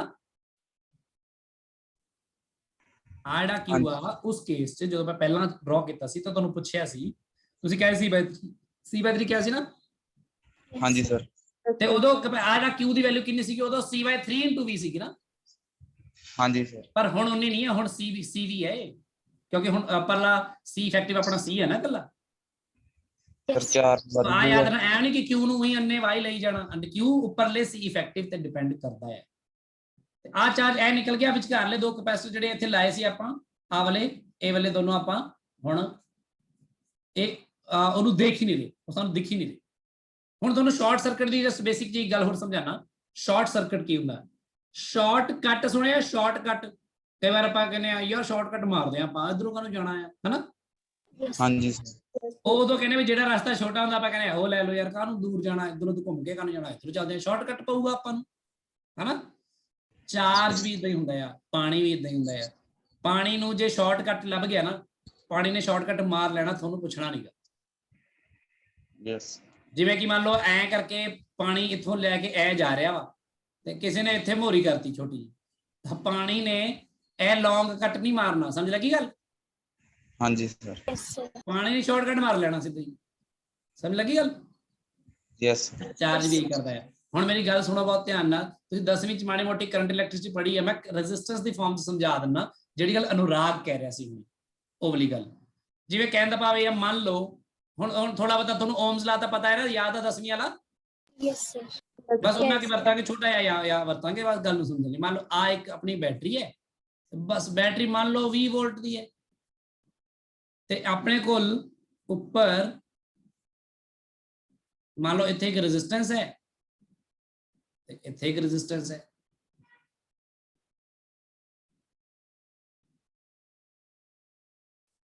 ਮੰਨ ਲਓ ਆ ਰੈਜ਼ਿਸਟੈਂਸ ਜਿਹੜੀ ਹੈਗੀ ਹੈ 5 ਓਮ ਹੈ ਤੇ ਆ ਰੈਜ਼ਿਸਟੈਂਸ ਵੀ 5 ਓਮ ਹੈ ਤਾਂ ਤੁਸੀਂ ਦੱਸੋ ਰੈਜ਼ਿਸਟੈਂਸ ਦਾ ਪੈਰਲਲ ਚ ਜੋੜਨੀ ਆਉਂਦੀ ਨਾ 1/r ਹਨਾ ਯਾਨੀ 5 × 5/5 ਕਿੰਨਾ ਆ ਰਹੇਗੀ 2.5 ਆ ਰਹੇਗੀ हाँ जी सर। ਯੈਸ ਤੇ ਸਰ ਫਿਰ ਕਰੰਟ ਕਿੰਨਾ ਨਿਕਲੇਗਾ ਵੋਲਟੇਜ ਉੱਥੇ ਫਿਰ ਆਪਾਂ ਕੀ ਕਰਦੇ ਹਾਂ voltage divided by R effective ਹੈ ਨਾ ਆਰ ਇਫੈਕਟਿਵ यस ਤੇ ਕਿੰਨਾ ਆ ਰਿਹਾ 8 ਐਂਪੀਅਰ ਆ ਰਹੇਗਾ ਕਰੰਟ ਫਿਰ ਉਹੀ ਗੱਲ 8 ਐਂਪੀਅਰ ਕਰੰਟ ਇੱਥੇ ਆ ਜਾਏਗਾ ਯੈਸ ਸਰ ਇਸ 8 ਐਂਪੀਅਰ ਨੂੰ ਜੋ ਵੰਡ ਕੇ ਦੇਖੋਗੇ ਨਾ ਉੱਪਰ ਕਿੰਨਾ ਜਾਏਗਾ ਨੀਚੇ ਕਿੰਨਾ ਆਏਗਾ ਤੁਸੀਂ ਦੇਖੋਗੇ 4 ਹੀ ਜਾਏਗਾ ਕਰਕੇ ਦੇਖ ਲਿਓ ਇਹਨੂੰ ਜਾਏ ਠੀਕ ਹੈ ਕਿਉਂ 4 ਗਿਆ ਕਿਉਂਕਿ ਉੱਪਰਲੇ ਰਾਹ ਚ ਵੀ 5 ਓਮ ਸੀ ਕਿ ਨੀਚੇ ਵੀ 5 ਓਮ ਸੀ ਸਮਝ ਲੱਗੀ ਗੱਲ यस। ਪਰ ਜੇ ਮੈਂ ਕਰ ਦਵਾਂ ਮੰਨ ਲਓ ਉੱਪਰਲੇ ਪਾਸੇ ਰੈਜ਼ਿਸਟੈਂਸ ਹੈਗੀ ਆ 2 ਓਮਸ ਤੇ ਨੀਚੇ ਹੋ ਜਾਵੇ ਮੰਨ ਲਓ ਨਹੀਂ ਉੱਪਰ ਮੰਨ ਲਓ 3 ਹੋ ਜਾਵੇ ਮੰਨ ਲਓ ਉੱਪਰ ਹੋ ਗਈ ਮੰਨ ਲਓ 3 ਤੇ ਨੀਚੇ ਹੋ ਗਈ ਮੰਨ ਲਓ 6, ਤਾਂ ਹੁਣ ਰੈਜ਼ਿਸਟੈਂਸ ਇਫੈਕਟਿਵ ਕਿੰਨੀ ਆਏਗੀ ਦੱਸੋ? सर 2 6 ਤੀ 18 ਨਾ 6 ਜਮਾ 2, ਹਾਂ ਬਿਲਕੁਲ ਉਹੀ ਜੋ ਜੋ ਤੁਸੀਂ ਸੀਰੀਜ਼ ਕੈਪੈਸਿਟਰ ਲੈ ਜਾਂਦੇ ਹੋ 2 ਆਏਗੀ, ਤਾਂ ਫਿਰ ਕਰੰਟ ਕਿੰਨਾ ਨਿਕਲੇਗਾ? 10 ਐਂਪੀਅਰ ਨਿਕਲੇਗਾ। Yes sir. हाँ जी सर 10 ਐਂਪੀਅਰ ਜੋ ਜਾਏਗਾ ਇੱਥੋਂ, ਹੁਣ ਤੁਸੀਂ ਦੇਖੋਗੇ ਇੱਥੋਂ 10 ਐਂਪੀਅਰ ਵਿੱਚੋਂ ਕਿੰਨਾ ਕਰੰਟ ਉੱਪਰ ਜਾਏਗਾ ਪਤਾ? 20/3 ਜਾਏਗਾ ਉੱਪਰੋਂ ਤੇ 20/6 ਜਾਏਗਾ ਇੱਥੋਂ। हाँ जी ਠੀਕ ਹੈ 20/6, 20/6 ਜ਼ਿਆਦਾ ਹੈ ਕਿ 20/3 ਜ਼ਿਆਦਾ ਹੈ? बेटा 3। 3 ਇਹਦਾ ਮਤਲਬ ਹੈ ਕਿ ਉੱਪਰੋਂ ਜ਼ਿਆਦਾ ਕਰੰਟ ਜਾ ਰਿਹਾ ਨਾ, more current is going that way, ਇਧਰ ਲੈਸ ਕਰੰਟ ਜਾ ਰਿਹਾ ਨਾ। हाँ जी ਇਹਦਾ ਸਿੱਧਾ ਜਿਹਾ ਮਤਲਬ ਆ ਵੀ ਜਿੱਧਰ ਰੈਜ਼ਿਸਟੈਂਸ ਘੱਟ ਆ ਕਰੰਟ ਨੇ ਉਧਰੋਂ ਵੱਧ ਜਾਣਾ ਨਾ, ਜਿੱਥੇ ਰੈਜ਼ਿਸਟੈਂਸ ਜ਼ਿਆਦਾ ਆ ਉੱਥੋਂ ਕਰੰਟ ਘਟ ਜਾਏਗਾ। यस ਹੁਣ ਜੇ ਮੈਂ 6 ਨੂੰ 60 ਕਰ ਦਵਾਂ ਤਾਂ ਆ ਰੇਸ਼ੋ ਹੋਰ ਬੁਰੀ ਤਰ੍ਹਾਂ ਇਫੈਕਟ ਹੋਏਗਾ, ਉੱਪਰ ਹੋਰ ਬਹੁਤ ਜ਼ਿਆਦਾ ਕਰੰਟ, ਵੈਰੀ ਲਾਰਜ ਕਰੰਟ ਜਾਏਗਾ ਉੱਪਰੋਂ ਤੇ ਨੀਚੇ ਵੈਰੀ ਲੈਸ ਹੋ ਜਾਏਗਾ ਨਾ। ਫਿਰ यस यस ਜੇ सर ਕਰਦੇ ਕਰਦੇ ਮੈਂ ਉੱਪਰ 3 ਓਮ ਦੀ ਬਜਾਏ ਘਟਾ ਕੇ ਉਹਨੂੰ ਲਗਭਗ 0 ਕਰ ਦਵਾਂ ਤੇ ਇਹਨੂੰ ਵਧਾ ਕੇ ਲਗਭਗ ਇਨਫਿਨਿਟੀ ਜਾਂ ਫਿਰ 60 ਵੀ ਰੱਖਾਂ ਤਾਂ ਸਾਰਾ ਹੀ ਕਰੰਟ ਉੱਪਰੋਂ ਨਿਕਲ ਜਾਏਗਾ, ਇਹਨੂੰ ਫਿਰ ਜਾਏਗਾ ਹੀ ਨਹੀਂ। ਸਮਝ ਲੱਗੀ ਗੱਲ? Yes sir. ਸ਼ਾਰਟ ਸਰਕਟਿੰਗ ਜੋ ਹੁੰਦੀ ਹੈ ਨਾ ਉਹ ਆਹੀ ਹੁੰਦੀ ਆ ਕਿ ਤੁਸੀਂ ਕਰੰਟ ਨੂੰ ਕੋਈ ਇਹੋ ਜਿਹਾ ਰਾਹ ਦੇ ਦਿਓ, ਜਿਵੇਂ ਕਹਿਣ ਦਾ ਭਾਵ ਹੈ ਕਿ ਮੰਨ ਲਓ ਆ ਇੱਕ ਬੈਟਰੀ ਲੱਗੀ ਹੋਈ ਹੈ ਤੇ ਬੈਟਰੀ ਨਾਲ ਆਪਾਂ ਇੱਥੇ ਆਪਾਂ ਇੱਕ ਬਲਬ ਲਾ ਦਿੰਨੇ ਆ, ਠੀਕ ਹੈ। ਤੇ ਜੇ ਮੈਂ ਇੱਥੋਂ ਆ ਸਵਿਚ ਲਾਇਆ ਹੈ, ਮੰਨ ਲਓ ਸਵਿਚ ਨੂੰ ਜੇ ਮੈਂ ਔਨ ਕਰਦਾ ਹਾਂ ਤਾਂ ਇਸ ਸਰਕਟ ਚ ਕਰੰਟ ਜਾਂਦਾ ਹੈ ਹਨਾ, ਤੇ ਬਲਬ ਔਨ ਹੋ ਜਾਂਦਾ ਨਾ। ਯਾਨੀ ਜੇ ਸਵਿਚ ਔਨ ਹੋਏਗਾ ਤਾਂ ਬਲਬ ਗਲੋ ਕਰੇਗਾ, ਸਵਿਚ ਆਫ ਹੋਏਗਾ ਤਾਂ ਬਲਬ ਨਾਟ ਗਲੋ, ਹਨਾ। ਇਹ ਤਾਂ ਬਹੁਤ ਸਿੰਪਲ ਗੱਲ ਆ, ਇਹ ਤਾਂ ਆਰਾਮ ਨਾਲ ਥੋੜੀ ਜੀ ਗੱਲ ਹੀ ਕੀਤੀ, ਕੁਝ ਬਹੁਤ ਵੱਡੀ ਗੱਲ ਨਹੀਂ। ਹੁਣ ਆਪਾਂ ਗੱਲ ਕਰਦੇ ਆ, ਮੰਨ ਲਓ ਮੈਂ ਇੱਥੇ ਸਵਿਚ ਨਹੀਂ ਲਾਇਆ, ਇੱਥੇ ਨਹੀਂ ਲਾਇਆ, ਬਲਕਿ ਇੱਥੇ ਲਗਾਉਣ ਦੀ ਬਜਾਏ ਮੈਂ ਸਵਿਚ ਇੱਥੇ ਲਾਤਾ।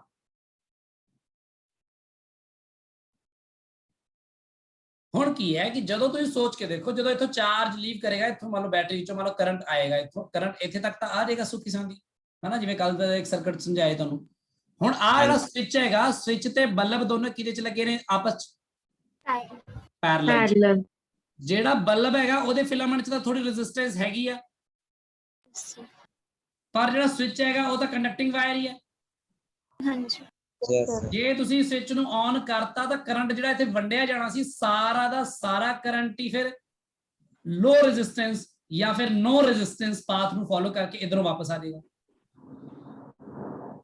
ਜਾਂ ਫਿਰ ਇਹ ਕਹਿ ਲਓ ਕਿ ਕਰੰਟ ਸ਼ਾਰਟਕਟ ਮਾਰ ਜਾਏਗਾ ਤਾਂ ਵਾਪਸ ਬੈਟਰੀ ਚ। ਉਹਨੂੰ ਉਹਦਾ ਕੰਮ ਤਾਂ ਇਹ ਸੀ ਨਾ, ਉਹ ਬੈਟਰੀ ਦੇ ਹਾਇਰ ਤੋਂ ਨਿਕਲਿਆ ਬੈਟਰੀ ਦੇ ਲੋਅਰ ਤੇ ਪਹੁੰਚਣਾ ਚਾਹੁੰਦਾ ਆ, ਉਹਨੂੰ ਤੁਸੀਂ ਸ਼ਾਰਟਕਟ ਰਸਤਾ ਦੇਤਾ, ਉਹ ਬਲਬ ਤੱਕ ਕਿਉਂ ਜਾਏਗਾ ਬਈ? ਮਤਲਬ ਇੱਥੇ ਜੇ ਸਵਿਚ ਨੂੰ ਤੁਸੀਂ ਔਨ ਕਰੋਗੇ ਤਾਂ ਬਲਬ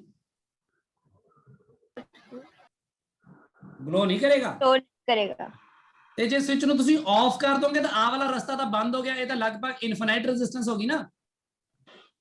ਜਦੋਂ ਰਸਤਾ ਬੰਦ ਹੈ ਮਤਲਬ ਕਿ ਇਨਫਾਈਨਾਈਟ ਰੈਜ਼ਿਸਟੈਂਸ ਹੈ, ਫਿਰ ਤਾਂ ਹਵਾ ਵਿੱਚ, ਤਾਂ ਫਿਰ ਸਾਰੇ ਦੇ ਸਾਰੇ ਕਰੰਟ ਨੂੰ ਜਾਣ ਦਾ ਰਸਤਾ ਕਿ ਇੱਕ ਰਹਿ ਗਿਆ ਨਾ ਸਿਰਫ।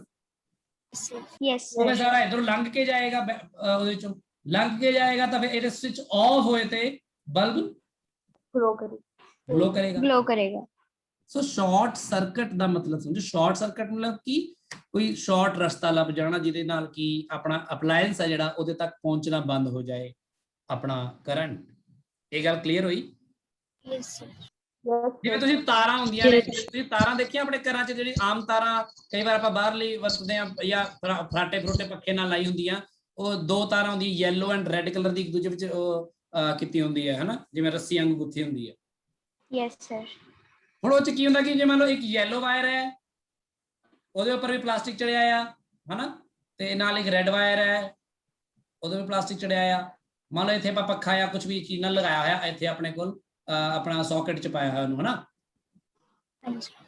ਸਮਝ ਲੱਗੀ ਗੱਲ? ਹੋਇਆ ਕਿ ਕਿਸੇ ਦਾ ਪੈਰ ਪਿਆ, ਉਹਦੇ ਪੈਰ ਪੈ ਨਾਲ ਆ ਜਿਹੜਾ ਉੱਪਰਲੀ ਇਨਸੂਲੇਸ਼ਨ ਆ ਉਹ ਝੜ ਗਈ ਇਹਦੀ ਰੈੱਡ ਵਾਲੀ,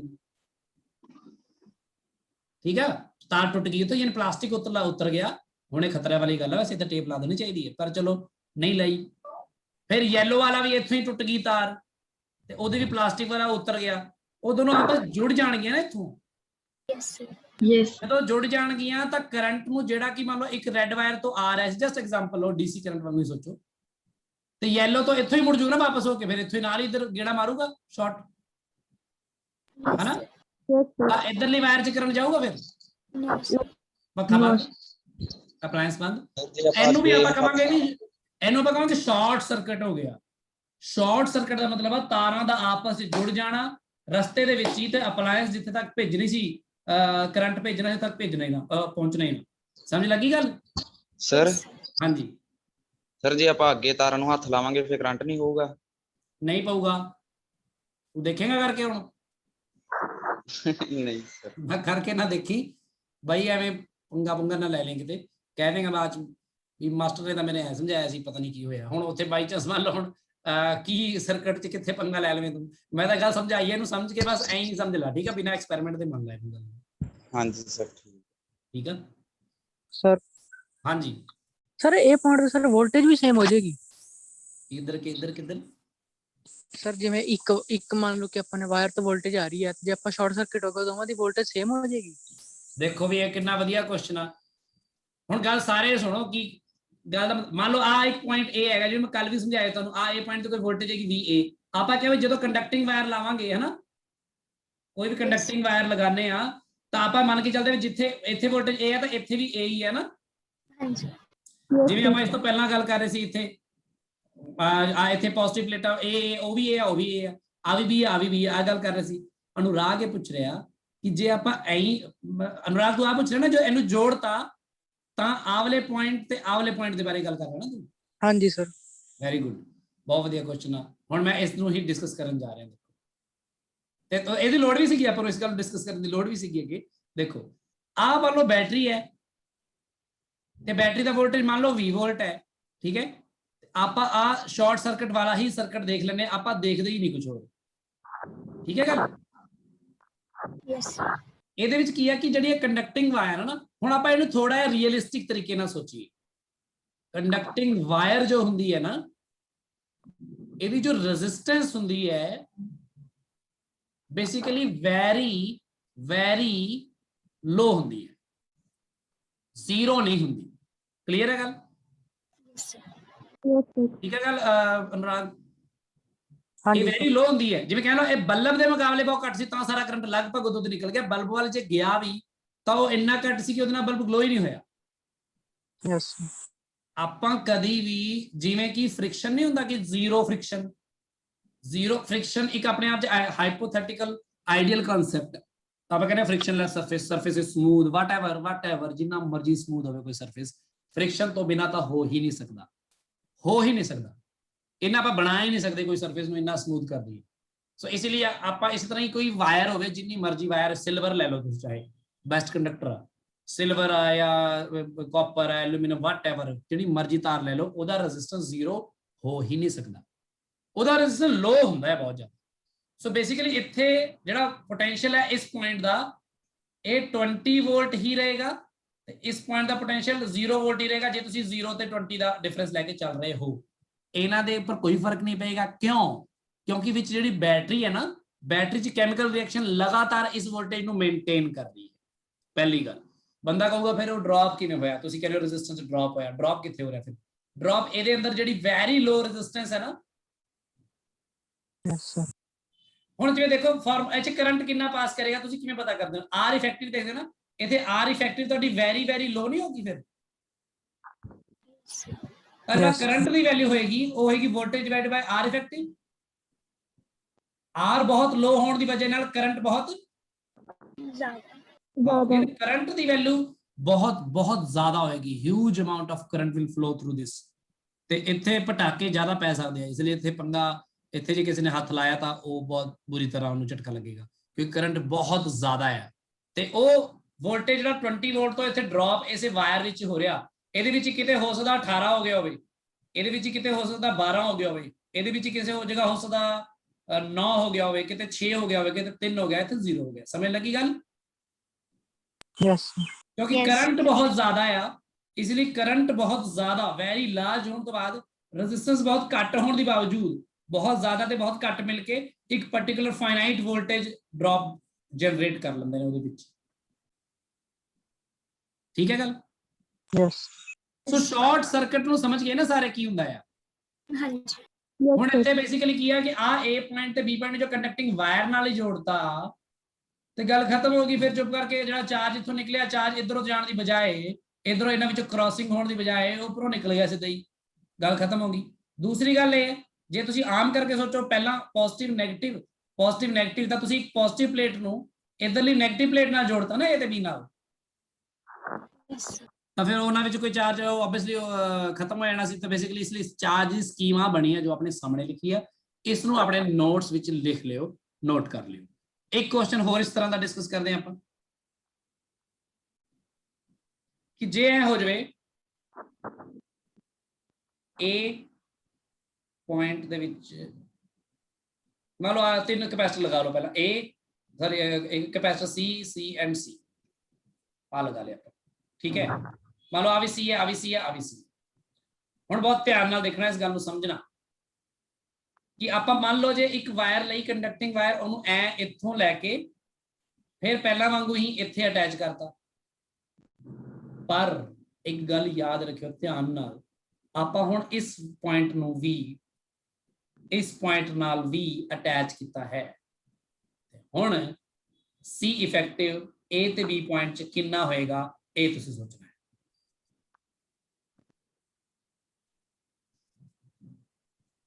ਤੇ ਇਹ ਬੜੇ ਕੰਮ ਆਏਗਾ ਆਪਣੇ, ਇਸ ਤਰ੍ਹਾਂ ਦੇ ਸਰਕਟ ਆਪਾਂ ਅੱਗੇ ਬਹੁਤ ਯੂਜ਼ ਕਰਾਂਗੇ। ਸੋਚੋ ਵੀ ਸਾਰੇ ਜਣੇ।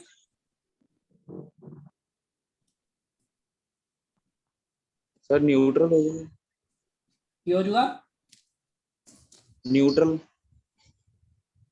ਨਹੀਂ ਹੁਣ ਤੁਸੀਂ ਪਤਾ ਗੱਲ, ਜਦੋਂ ਇਸ ਤਰ੍ਹਾਂ ਦੇ ਕੁਐਸਚਨ ਕਰਨੇ ਤੁਸੀਂ ਪਤਾ ਕੀ ਸੋਚਣਾ ਹੈ, ਸੋਚੋ ਤੇ ਪਤਾ ਤੁਸੀਂ A ਨੂੰ ਮੰਨ ਲਓ ਕਿ ਬੈਟਰੀ ਦੀ ਪੋਜ਼ਿਟਿਵ ਨਾਲ ਜੋੜਤਾ ਤੇ ਉਹਨੂੰ ਨੈਗੇਟਿਵ, ਇਹ ਸੋਚ ਲਿਆ ਕਰੋ, ਐਵੇਂ ਇਮੇਜਿਨ ਕਰ ਲਿਆ ਕਰੋ ਤਾਂ ਕਿ ਪਤਾ ਲੱਗ ਸਕੇ। ਇਹ ਆਪਣਾ ਜਿਹੜਾ A ਟਰਮੀਨਲ ਹੈਗਾ ਜਿਹੜਾ ਇਹਦਾ ਪੋਟੈਂਸ਼ੀਅਲ ਆਬਵੀਅਸਲੀ ਹਾਇਰ ਹੈ। ਜੇ A ਪੁਆਇੰਟ ਹੈ ਤਾਂ ਆ ਵੀ A ਪੁਆਇੰਟ ਹੋਇਆ ਨਾ, ਹੈ ਨਾ? ਹਾਂਜੀ ਤਾਂ ਆ ਵਾਲੀ ਪਲੇਟ ਵੀ A ਪੋਟੈਂਸ਼ੀਅਲ ਤੇ ਹੋਗੀ ਤੇ ਆ ਵੀ A ਪੋਟੈਂਸ਼ੀਅਲ ਤੇ ਹੋਏਗੀ ਸ਼ੋਰਲੀ।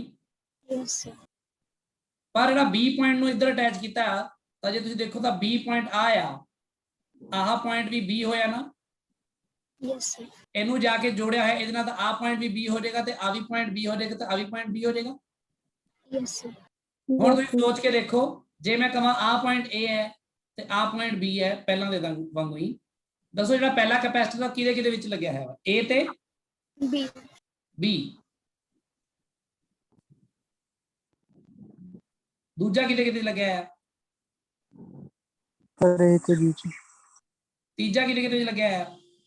A ਤੇ ਆ ਸਟਰਕਚਰ ਆਪਣਾ ਅਸਲ ਵਿੱਚ ਇਹ ਪਹਿਲਾਂ ਵਾਲੀ ਸਿਚੁਏਸ਼ਨ ਨਹੀਂ ਹੈ। ਪਹਿਲਾਂ ਜੇ ਇਕੱਲਾ ਆ ਵਾਇਰ ਹੁੰਦੀ ਨਾ ਤਾਂ ਆ ਦੋਨੋਂ ਗਾਇਬ ਹੋ ਗਏ ਸੀ, ਪਰ ਜਿਵੇਂ ਤੁਸੀਂ ਇਧਰਲੇ ਨੈਗੇਟਿਵ ਟਰਮੀਨਲ ਨੂੰ ਲਿਆ ਕੇ ਇੱਧਰ ਜੋੜਿਆ ਨਾ ਵਿੱਚ ਇਹਦੇ ਆ ਦੋ ਪਲੇਟਾਂ ਦੇ ਨਾਲ, ਹਨਾ, ਨਾਲ ਹੀ ਸਿਸਟਮ ਬਦਲ ਗਿਆ ਇੱਕਦਮ, ਕਿਉਂਕਿ ਜਿਹਦੇ ਆ ਨੈਗੇਟਿਵ ਟਰਮੀਨਲ ਹੈਗਾ ਤਾਂ ਬੈਟਰੀ ਨੇ ਇੱਥੋਂ ਰਿਸੀਵ ਕਰਨਾ ਸੀ ਚਾਰਜ।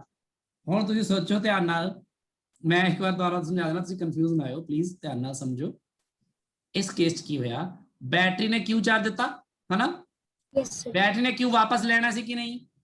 ਹਾਂਜੀ ਬੈਟਰੀ ਨੇ ਕਿਉਂ ਵਾਪਸ ਕਿਸ ਤੋਂ ਲੈਣਾ ਸੀ? ਇਸੇ ਪਲੇਟ ਤੋਂ ਲੈਣਾ ਸੀ ਨਾ, yes sir, ਤੇ ਬੈਟਰੀ ਦੇ ਇਸ ਪਲੇਟ ਤੇ ਨੈਗੇਟਿਵ ਚਾਰਜ ਆਣਾ ਜ਼ਰੂਰੀ ਸੀ ਨਾ, ਹਾਂਜੀ ਤਾਂ ਇੱਧਰ ਪੋਜ਼ਿਟਿਵ ਆਣਾ ਜ਼ਰੂਰੀ ਸੀ ਨਾ, ਪੂਰਾ ਉਨਾ ਹੀ, ਉਹਨਾਂ ਸਾਰੇ ਦਾ ਸਾਰਾ ਆ ਇੱਥੋਂ ਰਿਹਾ ਸੀਗਾ, ਉਹ ਇੱਧਰ ਆ ਗਿਆ, ਇਸ ਲਈ ਇਹ ਇੱਧਰ ਨੂੰ ਮੁੜਿਆ ਹੀ ਨਹੀਂ।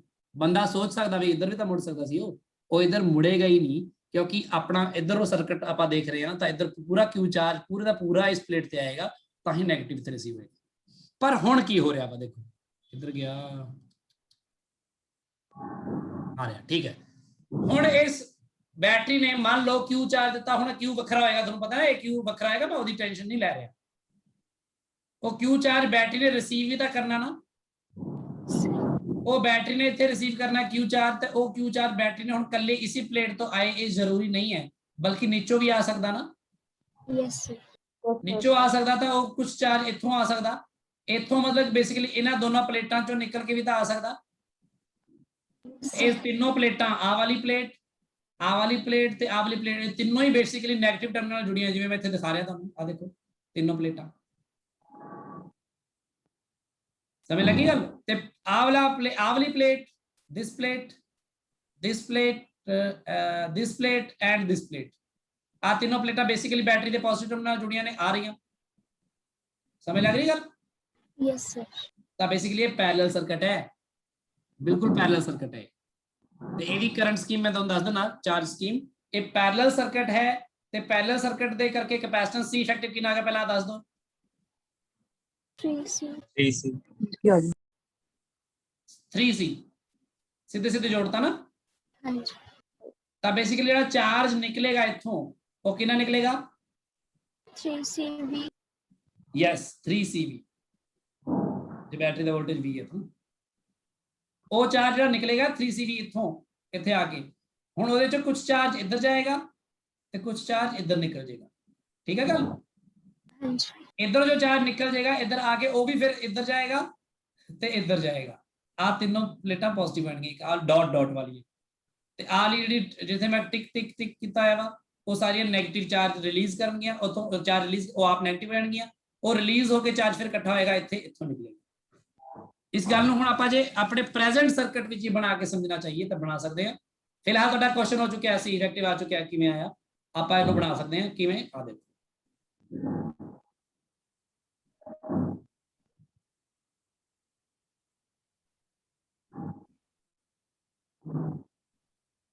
ਸ਼ਾਰਟ ਸਰਕਟ ਵਾਲੀ ਗੱਲ ਨੂੰ ਹਮੇਸ਼ਾ ਯਾਦ ਰੱਖਿਓ, ਅੱਗੇ ਵੀ ਆਪਣੇ ਕੰਮ ਆਏਗੀ ਇਹ ਚੀਜ਼ਾਂ। ਹਾਲੇ ਪਹਿਲੀ ਵਾਰ ਆਪਾਂ ਕਰਦੇ ਹਾਂ, ਥੋੜਾ ਥੋੜਾ ਆਪਾਂ ਨੂੰ ਲੱਗਦਾ ਹੈ ਅਜੀਬ, ਪਰ ਹੌਲੀ ਹੌਲੀ ਆਪਣੀ ਪ੍ਰੈਕਟਿਸ ਹੋ ਜਾਣੀ ਹੈ ਸਾਰੀ ਚੀਜ਼ਾਂ ਦੀ, ਅੱਗੇ ਜਾ ਕੇ ਇਹ ਗੱਲਾਂ ਨਾਰਮਲ ਹੋ ਜਾਣਗੀਆਂ ਆਪਣੇ ਲਈ। ਆਪਾਂ ਮੰਨ ਲਓ ਇਹਨੂੰ ਇੱਥੇ ਜੋੜ ਦਿੰਦੇ ਹਾਂ ਸਿੱਧਾ ਹੀ, ਇੱਥੋਂ ਲੈ ਕੇ ਇੱਥੇ ਜੋੜਤਾ ਤੇ ਇਹਨੂੰ ਲੈ ਕੇ ਇੱਥੇ ਐ ਜੋੜਤਾ ਤੇ ਸਾਰਿਆਂ ਦਾ ਕੈਪੈਸਿਟੈਂਸ C ਹੈਗਾ। ਤੁਸੀਂ ਇੱਥੋਂ ਅੰਦਾਜ਼ਾ ਲਗਾਓ, ਇੱਥੋਂ ਇੱਥੋਂ ਜੇ ਚਾਰਜ Q ਆਏਗਾ ਸਾਰਿਆਂ ਦਾ ਕੈਪੈਸਿਟੈਂਸ ਬਰਾਬਰ ਹੈ, ਤੁਸੀਂ ਦੱਸੋ ਫਿਰ ਬਰਾਬਰ ਬਰਾਬਰ ਜਾਏਗਾ ਨਾ? Yes sir. ਇਹ ਤਾਂ ਅੰਡਰਸਟੂਡ ਹੈ ਹੁਣ? हाँ जी। ਠੀਕ ਹੈ। ਬੇਸਿਕਲੀ ਇਹ ਹੋਇਆ ਕੀ ਹੈ ਵੀ Q ਮਲਟੀਪਲਾਈਡ ਬਾय ਇਹਦਾ ਕੈਪੈਸਿਟੈਂਸ C ਤੇ ਡਿਵਾਈਡ ਬਾय ਤਿੰਨਾਂ ਦਾ ਕੈਪੈਸਿਟੈਂਸ ਦਾ ਸਮ, ਹਨਾ? ਉੱਥੋਂ ਹੀ Q/3 ਆਇਆ, Q/3 ਤੇ ਆਪਣੇ ਕੋਲ ਹੁਣ ਜੋ ਆਇਆ ਆਪਾਂ ਬਣਾ ਰਹੇ ਹਾਂ, ਇੱਥੋਂ ਚਾਰਜ ਨਿਕਲੇਗਾ ਮੰਨ ਲਓ Q ਨਿਕਲੇਗਾ, ਇੱਥੇ ਤੱਕ ਆ ਜਾਏਗਾ Q, ਇੱਥੋਂ ਇੱਥੇ ਜਾਏਗਾ Q/3 ਇਸ ਦਾ, ਤੇ ਉੱਪਰ ਨੂੰ ਚਲਾ ਜਾਏਗਾ 2Q/3 ਕਿਉਂਕਿ ਉੱਪਰਲਾ ਜਾ ਕੇ ਇਹਨੇ 2 ਨਾਲ ਅਟੈਚ ਹੋਣਾ। ਇੱਥੇ ਆ ਕੇ 2Q/3 ਵਿੱਚੋਂ ਇੱਧਰ ਆ ਜਾਏਗਾ Q/3, ਇੱਧਰ ਚਲ ਜਾਏਗਾ Q/3। ਹੁਣ ਕਿਉਂਕਿ Q/3 ਇੱਧਰ ਆਇਆ ਵਾ, ਆ ਪੋਜ਼ਿਟਿਵ ਪਲੇਟ ਹੋ ਗਈ ਹੈ ਤਾਂ ਇੱਧਰ ਨੈਗੇਟਿਵ ਹੋ ਜਾਏਗਾ ਤੇ ਇੱਧਰੋਂ ਨਿਕਲੇਗਾ Q/3, ਇੱਧਰ ਵੀ ਪੋਜ਼ਿਟਿਵ ਪਲੇਟ ਹੋ ਗਈ ਆ ਵਾਲੀ। ਦੇਖੋ ਪਲੇਟਾਂ ਦਾ ਬਦਲ ਗਿਆ ਉਹ ਕੰਮ, ਨਹੀਂ ਤਾਂ ਇੱਧਰਲੀ ਪੋਜ਼ਿਟਿਵ ਇੱਧਰਲੀ ਨੈਗੇਟਿਵ ਸੀਗੀ ਜੇ ਸੀਰੀਜ਼ ਸੀਗੇ। ਇੱਥੋਂ ਨਿਕਲੇਗਾ Q/3, ਇਹ ਦੋਨੋਂ ਇਕੱਠੇ ਹੋ ਕੇ ਨੀਚੇ ਜਾਣਗੇ 2Q/3 ਇੱਥੋਂ ਘੁੰਮ ਕੇ ਇੱਥੇ ਪਹੁੰਚ ਜਾਏਗਾ। ਆ Q/3 ਇੱਥੇ ਆਇਆ, ਇੱਧਰ ਪੋਜ਼ਿਟਿਵ ਹੋ ਜਾਏਗਾ, ਆ ਨੈਗੇਟਿਵ ਹੋ ਜਾਏਗਾ, ਇੱਥੋਂ ਨਿਕਲੇਗਾ ਫਿਰ Q/3 ਤੇ 2Q/3 ਮਿਲ ਕੇ ਕੀ ਬਣ ਜਾਣਗੇ? ਸਮਝ ਲੱਗੀ ਗੱਲ? ਸੋ ਬੇਸਿਕ ਗੱਲਾਂ ਸਮਝੋ ਤਾਂ ਸਭ ਹੋ ਜਾਏਗਾ, ਕੋਈ ਏਡੀ ਵੱਡੀ ਗੱਲ ਨਹੀਂ ਹੈ। ਇਸ ਤੋਂ ਅੱਗੇ ਥਿਓਰੈਟੀਕਲ ਕੰਮ ਮੈਂ ਬਾਅਦ ਦੇਖੂੰਗਾ। ਤੁਸੀਂ ਵੈਸੇ ਤਾਂ WhatsApp ਗਰੁੱਪ 'ਚ ਵੀ ਕਾਫੀ ਡਿਸਕਸ ਹੋ ਗਈ ਸੀ। ਤੁਸੀਂ ਪ੍ਰੈਕਟਿਸ ਸ਼ੀਟ 8 'ਚ ਪ੍ਰੋਬਲਮ ਦੱਸੋ ਕਿਹੜੀ ਆਈ ਹੈ? ਸਰ ਹਾਂਜੀ ਸਰ ਇਸ ਕੁਐਸਚਨ 'ਚ ਡਾਊਟ ਹੈ ਸਰ। ਇਹ 'ਚ ਪੁੱਛਣਾ ਸੀਗਾ ਕਿ ਸਰ ਜਿਵੇਂ ਪਿੱਛੇ ਕੀਤਾ ਕਿ ਜਦੋਂ ਆਪਾਂ A ਤੇ B ਨੂੰ ਜੁਆਇਨ ਕੀਤਾ ਕਿਸੇ ਕੰਡਕਟਿਵ ਵਾਇਰ ਨਾਲ, ਤੇ ਸਰ ਜਿਹੜਾ ਕੈਪੈਸਿਟਰ ਫਸਟ ਤੇ ਸੈਕੰਡ ਉਹ 'ਚ ਚਾਰਜ ਨਹੀਂ ਆਇਆ। ਹਾਂ ਸਰ ਜਿਹੜਾ ਆਪਾਂ ਹੁਣ ਆਹ ਵਾਲਾ ਕੁਐਸਚਨ ਕੀਤਾ ਸਰ ਉਹ 'ਚ ਟਿਕਾਓ ਤੇ ਇੱਦਾਂ ਚਾਰਜ ਆ ਗਿਆ। ਹਾਂ ਇਹ 'ਚ ਚਾਰਜ ਆ ਗਿਆ ਕਿਉਂਕਿ ਜਿਹੜਾ ਇੱਥੇ ਕਲੈਕਸ਼ਨ ਹੋਣੀ ਸੀ ਨਾ, ਦੇਖੋ ਪਹਿਲੀ ਗੱਲ ਤਾਂ ਇੱਥੇ A ਤੇ B ਜਦੋਂ ਜੁਆਇਨ ਕੀਤਾ ਇਹ ਸ਼ਾਰਟ ਸਰਕਟ ਹੋ ਗਈ। ਸ਼ਾਰਟ ਸਰਕਟ ਦਾ ਮਤਲਬ ਹੁੰਦਾ ਕਿ ਉਹ ਚੀਜ਼ ਸਰਕਟ ਤੋਂ ਹੀ ਬਾਹਰ ਹੋ ਗਈ। Yes sir. ਯਾਨੀ ਉਹਦੇ ਵਿੱਚ ਕੁਝ ਹੋਏਗਾ ਹੀ ਨਹੀਂ, ਸਰਕਟ ਨੂੰ ਉਹ ਦਿਖੇਗਾ ਵੀ ਨਹੀਂ, ਕਿਉਂਕਿ ਸਰਕਟ ਨੇ ਜੋ ਆਪਣੀ ਅਰੇਂਜਮੈਂਟ ਕਰਨੀ ਹੈ ਚਾਰजेस ਦੀ, ਕਰੰਟਸ ਦੀ, ਉਹਨੇ ਸ਼ਾਰਟ ਵਾਇਰ ਦੇ ਥਰੂ ਕਰ ਲੈਣੀ ਆ ਤੇ ਰਸਤੇ ਵਿੱਚ ਜੋ ਕੁਝ ਆ ਲੰਬਾ ਰਸਤਾ ਸੀਗਾ ਇਹਨੂੰ ਛੱਡ ਦੇਣਾ ਹੋਣਾ, ਜਾਂ ਲੰਬਾ ਜਾਂ ਔਖਾ ਰਸਤਾ। ਸਮਝ ਲੱਗੀ ਗੱਲ? ਇਹ ਚਾਰਜ ਦੀ ਪ੍ਰੋਪਰਟੀ ਹੈ ਆਪਣੀ। ਜਿਵੇਂ ਆਪਾਂ ਪਾਣੀ ਦੀ ਗੱਲ ਕਰਦੇ ਹਾਂ, ਐਗਜ਼ਾਮਪਲ ਦਿੰਦੇ ਹਾਂ। ਇੱਥੇ ਕੀ ਹੋਇਆ, ਇੱਥੇ ਬੇਸਿਕਲੀ ਬੈਟਰੀ ਨੇ ਜਦੋਂ ਤੂੰ ਐ ਸੋਚ ਕਿ Q ਚਾਰਜ ਉਹਨੇ ਦੇਣਾ ਤਾਂ Q ਰਿਸੀਵ ਵੀ ਤਾਂ ਕਰਨਾ ਨਾ ਬੈਟਰੀ ਨੇ। ਹਾਂਜੀ ਸਰ। ਰਿਸੀਵ ਕਰਨ ਲਈ ਉਹਦੇ ਕੋਲ ਬਸ ਕੱਲੀ ਆਹੀ ਪਲੇਟ, ਇੱਕ ਪਲੇਟ ਸੀਗੀ ਕਿ ਨਹੀਂ? Yes sir. ਉਹਨੂੰ ਸਾਰਾ ਦਾ ਸਾਰਾ ਚਾਰਜ ਇਸੇ Q ਤੋਂ ਕੱਢਣਾ ਪੈਣਾ, ਤਾਂ ਇਹਨੂੰ -Q ਚਾਰਜ ਆਊਗਾ। Yes sir. ਤਾਂ ਪੱਕੀ ਗੱਲ ਹੈ ਇਸ ਪਲੇਟ ਤੇ ਪੂਰਾ ਦਾ ਪੂਰਾ +Q ਚਾਰਜ ਆਊਗਾ ਨਾ। ਹਾਂਜੀ ਸਰ। ਉਹ +Q ਚਾਰਜ ਫਿਰ ਆਬਵੀਅਸਲੀ ਇੱਥੋਂ ਸਿੱਧਾ ਹੀ ਆ ਰਿਹਾ ਵਾ, ਇਸ ਲਈ ਉਹ ਚਾਰਜ ਇਧਰੋਂ ਇੱਧਰ ਨੂੰ ਮੁੜੂਗਾ ਨਹੀਂ, ਥੋੜਾ ਜਿਹਾ ਵੀ ਇੱਥੋਂ ਆ ਕੇ ਇਹ ਸਿੱਧਾ ਇਧਰੋਂ ਆ ਕੇ ਸਿੱਧਾ ਐ ਮੋੜ ਕੱਢ ਜੂਗਾ ਇੱਧਰ ਨੂੰ, ਜਿੱਧਰੋਂ ਡਿਮਾਂਡ ਆਈ ਹੋਈ ਹੈ, ਜਿੱਧਰ ਬੈਟਰੀ ਖਿੱਚ ਰਹੀ ਹੈ। Okay sir. ਇੱਧਰ ਨੂੰ ਖਿੱਚਣ ਵਾਲਾ ਕੌਣ ਹੈ? ਕੋਈ ਵੀ ਨਹੀਂ ਖਿੱਚਣ ਵਾਲਾ, ਦੇਖ ਯੈਸ ਸਰ। ਇੱਧਰ ਕੋਈ ਖਿੱਚਣ ਵਾਲਾ ਹੈ ਹੀ ਨਹੀਂ ਹੈ। ਤੇ ਜਦੋਂ ਤੁਸੀਂ ਆਹ ਗੱਲ ਕਰ ਰਹੇ ਹੋ ਜਿਹੜੀ ਮੈਂ ਹੁਣ ਕਰਾ ਰਿਹਾ ਵਾਂ, ਇਹਦੇ ਵਿੱਚ ਬੈਟਰੀ ਨੇ ਚਾਰਜ ਕਿਉਂ ਰਿਸੀਵ ਕਰਨਾ, ਇੱਥੇ ਤੱਕ ਤਾਂ ਗੱਲ ਠੀਕ ਆ, ਪਰ ਉਹ ਕੱਲੀ ਇਸੇ ਪਲੇਟ ਤੋਂ ਨਹੀਂ ਕਰਨਾ, ਬਲਕਿ ਬੈਟਰੀ ਇਹਨਾਂ ਦੋ ਪਲੇਟਾਂ ਨਾਲ ਵੀ ਜੁੜਿਆ ਗਿਆ ਵਾ, ਇੱਧਰ ਲੀਆਂ ਦੋਨੋਂ ਆ ਠੀਕ ਮਾਰਿਆ ਜੀ। ਤਾਂ ਬੈਟਰੀ ਨੇ ਇਹਨਾਂ ਤਿੰਨਾਂ ਪਲੇਟਾਂ ਤੋਂ ਰਿਸੀਵ ਕਰਨਾ ਹੈ, ਤੇ ਤਿੰਨਾਂ ਦਾ ਕੈਪੈਸਿਟੈਂਸ ਵੀ ਬਰਾਬਰ ਹੀ ਹੈ। Yes sir. ਠੀਕ ਹੈ, ਤਾਂ ਇਸ ਲਈ ਜਿਹੜਾ ਇਹ ਚਾਰਜ ਇੱਥੋਂ ਆਊਗਾ Q, ਇਹ ਪੂਰੀ ਦਾ ਪੂਰਾ Q ਇੱਥੇ ਨਹੀਂ ਆਊਗਾ, ਬਲਕਿ ਇਹਦੇ ਵਿੱਚ ਕੁਝ ਉੱਪਰ ਜਾਊਗਾ, ਕੁਝ ਇੱਧਰ ਜਾਊਗਾ, ਆਸਾ ਰਹੂਗਾ। ਇਹ ਗੱਲ ਉਸ ਗੱਲ ਨਾਲੋਂ ਵੱਖਰੀ ਹੈ, ਇਸ ਲਈ ਤਾਂ ਤੁਹਾਨੂੰ ਇਹ ਦੋਨੋਂ ਕੁਐਸਚਨ ਕਰਾਏ ਨਾ। ਤੁਸੀਂ ਦੋਨੋਂ ਕੁਐਸਚਨ ਨੂੰ ਚੰਗੀ ਤਰ੍ਹਾਂ ਆਪਣੇ ਨੋਟਸ ਵਿੱਚ ਲਿਖੋ, ਸਮਝੋ, ਯਾਦ ਰੱਖਿਓ, ਤਾਂ ਕਿ ਆਪਾਂ ਇਸ ਤੋਂ ਬਾਅਦ ਇਹ ਤੇ ਕੰਮ ਕਰ ਸਕੀਏ ਇਸੇ ਤਰ੍ਹਾਂ ਦੇ ਹੋਰ ਕੁਐਸਚਨਸ ਦੇ ਉੱਪਰ। ਪ੍ਰੈਕਟਿਸ ਸ਼ੀਟ 8 ਵਿੱਚ ਦੱਸੋ ਕੋਈ ਪ੍ਰੋਬਲਮ ਹੈ ਤਾਂ। ਸਰ ਕੁਐਸਚਨ 2 ਪ੍ਰੈਕਟਿਸ ਸ਼ੀਟ 1 ਵੀ ਸਰ।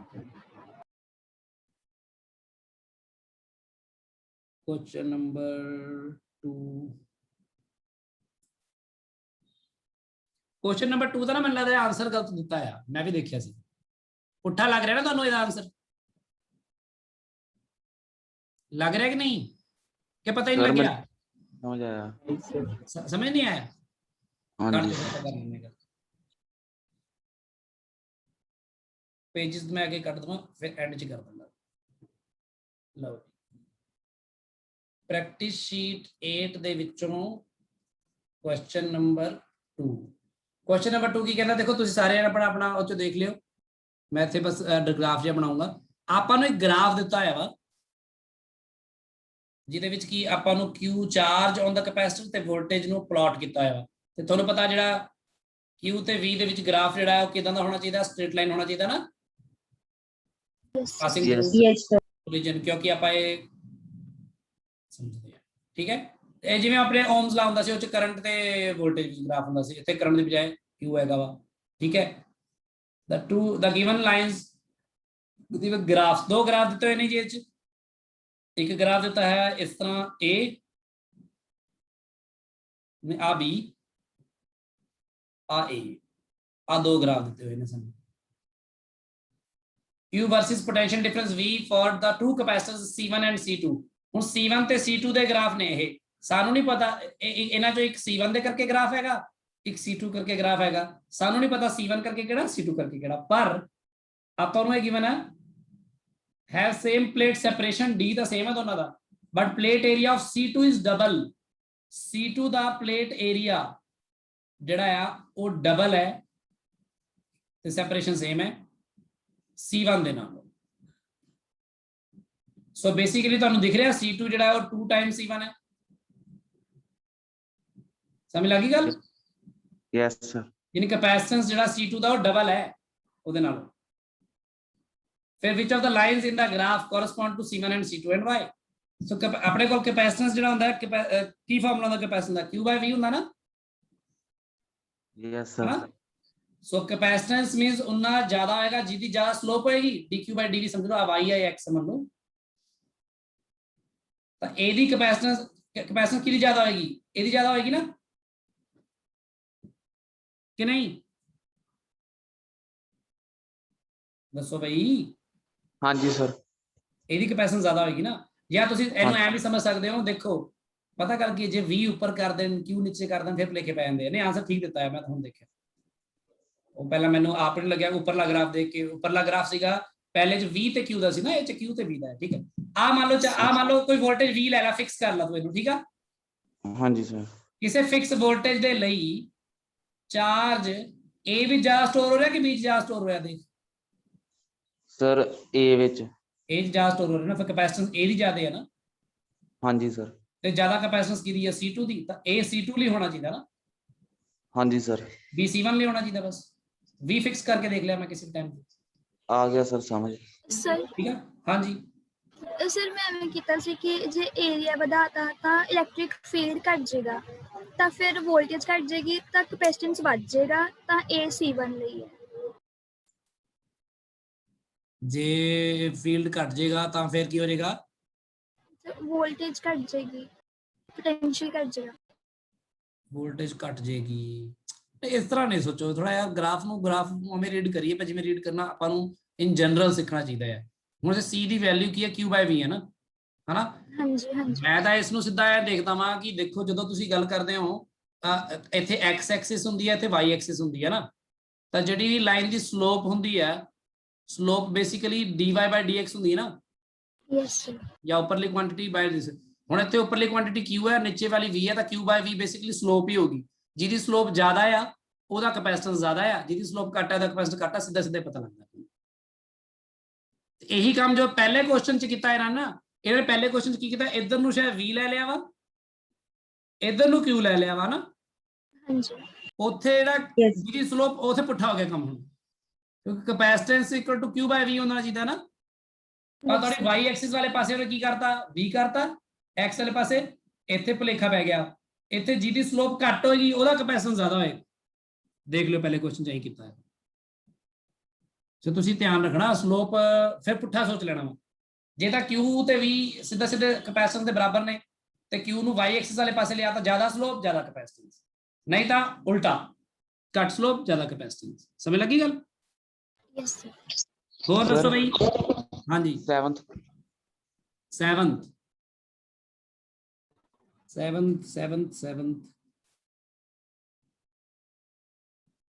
ਇਹ ਕਹਿ ਰਹੇ ਨੇ charge of plus 2.0 into 10 raised power minus 8 coulomb is placed on positive plate, and charge of minus 1.0 into 10 raised power minus 8 coulomb is placed on negative plate of the parallel plate capacitor of capacitance 1.2 गुणा 10 की power minus 3 microfarad. आई है ना? Calculate the potential difference developed between the plates। पहली गल तो plates का आप मनीए distribution सही तरह करिए, चार्ज डिस्ट्रीब्यूशन जो मैं कराई भी हुई है। आ मान लो प्लेट है पहली, आ मान लो प्लेट है दूजी, एक प्लेट ते आपां नूं कितना चार्ज दिता? मैं तुहानूं कहा सी ना जदों इन्हां दे ऑपोजिट फेसिस वाला चार्ज ही अपना कैपेसिटर दा चार्ज हुंदा, शुरू च दस्सिया सी। टोटल इन्ना पॉजिटिव चार्ज इनू देना है, इन्ना नेगेटिव चार्ज मान लो इनू देना है, तो इन्हां दे आउटर फेसिस दे चार्ज कितना होगा? दिस प्लस दिस बाय 2 1 1 आ जाएगा ना, बाय 2। जी सर 1/2। हाँ, यानी कि 0.5 इंटू 10 रेज़ पावर माइनस 8 होएगा इधरले फेस ते। ठीक है, इधरले फेस ते फिर कितना आ जाएगा? 1.5 आ जाएगा। हाँ जी सर। टोटल भी तो करना ना बराबर। इधर फिर आऊगा minus 1.5 into 10 raise power minus 8, ਤੇ ਇਧਰਲੇ ਬਾਹਰਲੇ ਪਾਸੇ ਤਾਂ ਤੁਹਾਨੂੰ ਪਤਾ ਹੀ ਹੈ 0.5 ਹੀ ਆਣਾ ਫਿਰ। ਤੇ ਦੇਖੋ ਇਹਨਾਂ ਦੋਨਾਂ ਦਾ ਸਮ ਵੀ ਬਣ ਰਿਹਾ ਇਹੀ। ਸਮਝ ਲੱਗੀ ਗੱਲ? ਹਾਂਜੀ ਸਰ। ਚਾਰਜ ਕਿੰਨਾ ਆਇਆ ਕੈਪੈਸਿਟਰ ਦੇ ਉੱਪਰ? ਆ ਵਾਲਾ ਕਿਹਾ ਜਾਊਗਾ, ਇਨਰ ਵਾਲਾ ਨਾ। ਹਾਂਜੀ ਸਰ। ਅੱਗੇ ਕੀ ਸੀਗਾ? ਕੂਲਮ ਸੀਗਾ, ਕੂਲਮ ਹੈ। ਤੇ ਵੋਲਟੇਜ ਗਿਵਨ ਹੈ? ਨਹੀਂ, ਕੈਪੈਸਿਟੈਂਸ ਗਿਵਨ ਹੈ 1.2 into 10 raised by minus 3 microfarad. ਤੇ ਵੋਲਟੇਜ ਹੀ ਪੁੱਛਿਆ ਇਹਨਾਂ ਨੇ, Q/C ਨਹੀਂ ਹੁੰਦਾ? ਹਾਂਜੀ ਸਰ। ਬਸ ਕਰ ਦੇ ਫਿਰ, ਬਸ ਇਹ ਯਾਦ ਰੱਖੀ, ਯੂਨਿਟਸ ਦਾ ਧਿਆਨ ਰੱਖੀ। ਇਹਦੇ 10 ਦੀ ਪਾਵਰ ਮਾਈਨਸ 3 ਤਾਂ ਹੈਗਾ ਹੀ ਹੈ, ਨਾਲ ਮਾਈਕਰੋਫੈਰਡ ਆ, 10 ਦੀ ਪਾਵਰ ਮਾਈਨਸ 6 ਹੋਰ ਲਾਏਗਾ ਤੂੰ ਫੈਰਡ, ਤਾਂ ਕਿ ਵੋਲਟ ਜਾਵੇ। ਫਿਰ ਆ ਕਰਕੇ 10 ਉੱਪਰ ਚੱਲ ਜੂਗਾ, 15/1.2 ਆ ਜਾਊਗਾ, 8 ਆ ਜਾਊਗਾ ਸ਼ਾਇਦ। ਦੇਖੀ, नहीं 8 नहीं आऊगा, कितना आ जाऊगा? इतों 10 की पावर माइनस 1 ऊपर चलेगा 15 डिवाइड बाय 1.2, 150/12 आ गया है ना। 12 एकम 12, 12 दूना 24, 12.5 वोल्ट आया आंसर। देखी कितना क्वेश्चन सी? यस हाँ 12.5 ही है। ठीक है, समझ लगेगा? डिस्ट्रीब्यूट कर लेना बलजीत चार्ज नूं। सर ठीक है, फिर गल करनी बाकी जिहड़ी करनी है।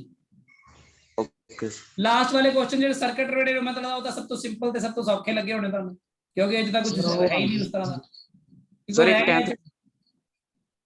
10th हाँ जी 10th क्वेश्चन देखो भी 10th क्वेश्चन हैगा भी इन्ने इलेक्ट्रॉन, किन्ने इलेक्ट्रॉन, इन्ने electron are transferred from one conductor to another ਤੇ potential difference 10 ਵੋਲਟ ਹੋ ਗਿਆ। ਲਓ ਦੇਖੋ ਕੰਡਕਟਰ ਹੈਗੇ ਨੇ ਦੋ, ਠੀਕ ਆ, ਆਪਾਂ ਐਂ ਮੰਨ ਕੇ ਚੱਲੀਏ ਸਿੱਧਾ ਹੀ ਕੰਡਕਟਰ ਜਿਹੇ ਜਿਹੇ ਮਰਜ਼ੀ ਹੋ ਸਕਦੇ ਵੈਸੇ ਤਾਂ ਆਪਾਂ ਮੰਨ ਕੇ ਚੱਲੀਏ ਆਹ ਕੰਡਕਟਰ ਹੈਗਾ ਇੱਕ, ਆ ਦੂਜਾ। ਪਲੇਟਾਂ ਹੋਣ ਜ਼ਰੂਰੀ ਨਹੀਂ ਹੈਗੀਆਂ ਇੱਥੇ, ਬਸ ਤੁਸੀਂ ਪਲੇਟਾਂ ਵੀ ਮੰਨ ਲਓ ਐ ਖਾਲੀ ਪਏ ਸੀ, ਆਪਾਂ ਕੀ ਕੀਤਾ ਇਹਨੇ ਇਲੈਕਟ੍ਰੋਨ ਚੱਕ ਕੇ ਇੱਥੋਂ ਕੱਢੇ ਇਹਦੇ ਚ ਪਾਤੇ, हाँ जी सर ਇਹਦੇ ਤੇ ਪੋਜ਼ਿਟਿਵ ਚਾਰਜ ਆ ਗਿਆ ਹੋਊਗਾ, यस सर ਇਹ ਤੇ ਜਿਹੜਾ ਪੋਜ਼ਿਟਿਵ ਚਾਰਜ ਆਇਆ ਹੋਊਗਾ ਉਹ 1.0 into 10⁻12 into ਇੰਨਾ ਆਊਗਾ ਨਾ, हाँ जी ਇਲੈਕਟ੍ਰੋਨ ਕੱਢੇ ਨਾ, ਇੱਕ ਇਲੈਕਟ੍ਰੋਨ ਤੇ ਇੰਨਾ ਚਾਰਜ ਹੁੰਦਾ ਆ, ਇੰਨੇ ਇਲੈਕਟ੍ਰੋਨ ਤੇ ਇੰਨਾ ਚਾਰਜ, ਆ ਪੋਜ਼ਿਟਿਵ ਆ ਗਿਆ, ਇੰਨਾ ਹੀ ਨੈਗੇਟਿਵ ਫਿਰ ਇੱਧਰ ਆ ਜਾਊਗਾ ਕਿ ਨਹੀਂ, हाँ जी सर ਤੇ ਵੋਲਟੇਜ ਵਿੱਚ ਕਿੰਨੀ ਆਈ ਹੈ 10 ਵੋਲਟ, ਤੇ ਕੈਪੈਸਿਟੈਂਸ ਕੀ ਹੁੰਦੀ ਹੈ Q/C, sorry capacitor Q/V, yes sir Q/V, Q ਕਿੰਨਾ ਹੈਗਾ ਆ 1 ਨੂੰ ਛੱਡ ਦੇ 10 ਦੀ ਪਾਵਰ 12 ਗੁਣਾ 1.6 ਗੁਣਾ 10 ਦੀ ਪਾਵਰ -19 ਬਟਾ V ਕਿੰਨਾ 10 ਵੋਲਟ, यस सर ਇਹ 10 ਦੇ ਨਾਲੇ ਕੱਟਿਆ ਗਿਆ, ਇਹ ਬਣ ਜਾਊਗਾ 10 ਦੀ ਪਾਵਰ -8 ਬਚੂਗਾ ਇੱਥੇ ਤੇ 1.6 ਬਚੂਗਾ, ਇੰਨੇ ਫੈਰਡ ਦੇਖ। ਇਹਨੂੰ ਕੋਈ ਬੰਦਾ ਚਾਹੇ ਤਾਂ ਮਾਈਕਰੋ ਨਹੀਂ, ਮਾਈਕਰੋ ਲੋੜ ਹੀ ਨਹੀਂ, ਐਂ ਲੱਗਦਾ ਆਨਸਰ ਕੀ ਨੇ ਦੇਖੀ सर एक मिनट ਇੰਨਾ ਹੀ ਆ 1.6 ਗੁਣਾ 10 ਦੀ ਪਾਵਰ -8 ओके ਠੀਕ ਹੈ ਯੋਗੇਸ਼। ਹਾਂਜੀ ਸਰ 13 ਕੁਐਸਚਨ ਇਹਦਾ ਕੁਝ ਚਾਰਜ ਹੀ ਪੜਨਾ ਸੀ, ਇੱਥੋਂ ਚਾਰਜ ਕੱਢ ਕੇ ਇੱਧਰ ਪਾਇਆ ਵਾ, ਇੰਨੇ ਇਲੈਕਟ੍ਰੋਨ ਕੱਢ ਕੇ ਪਾਏ ਨੇ, ਤਾਂ ਇੱਥੇ ਕਿੰਨਾ ਚਾਰਜ ਹੈ, ਇਹ ਇੱਕ ਤਰ੍ਹਾਂ ਕੁਆਂਟਾਈਜੇਸ਼ਨ ਆਫ ਚਾਰਜ ਦਾ ਵੀ ਵਿੱਚ ਹੀ ਹੋ ਗਿਆ ਹੈਨਾ, ਪਹਿਲੇ ਚੈਪਟਰ ਦਾ ਕੁਐਸਚਨ ਵੀ ਹੋ ਗਿਆ यस सर ਤੇ ਇੰਨਾ ਚਾਰਜ ਆਊਗਾ ਇੱਕ ਬੋਡੀ ਤੇ ਜੇ ਇੰਨਾ ਇਲੈਕਟ੍ਰੋਨ ਨਿਕਲ ਜਾਣਗੇ ਤਾਂ, ਤੇ ਚਾਰਜ ਪਤਾ ਲੱਗ ਗਿਆ ਕਿੰਨਾ ਆ, ਪੋਜ਼ਿਟਿਵ ਇੱਕ ਪਾਸੇ ਲੈਣੇ ਆਪਾਂ, ਵੋਲਟੇਜ ਦੱਸੇ ਹੋਇਆ ਇਸ ਸੀ ਪਤਾ ਕਰ ਲਿਆ, ਸਿੰਪਲ ਹੋ ਜੂਗਾ ਭਾਈ। ਯਸ ਹੋਰ ਕੋਈ ਕੁਐਸਚਨ 13 ਦਾ ਲੱਗ ਰਿਹਾ 13th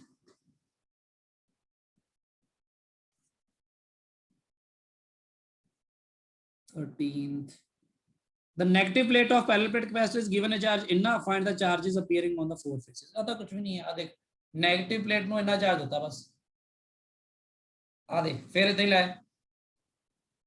ਆ ਇੱਕ ਪਲੇਟ ਹੈ, ਇਹਨੂੰ ਤੂੰ ਪੋਜ਼ਿਟਿਵ ਮੰਨ ਲਾ ਜਾਂ ਜੋ ਮਰਜ਼ੀ ਮੰਨ ਲਾ, ਇੱਕ ਪਲੇਟ ਇੱਧਰ ਰੱਖ ਲਾ ਤੇ ਇਸ ਦੀ 네ਗੇਟਿਵ ਪਲੇਟ ਨੂੰ ਯਾਨੀ n ਨੂੰ ਅਸੀਂ 네ਗੇਟਿਵ ਚਾਰਜ ਦਿੱਤਾ, ਕਿੰਨਾ ਦਿੱਤਾ -20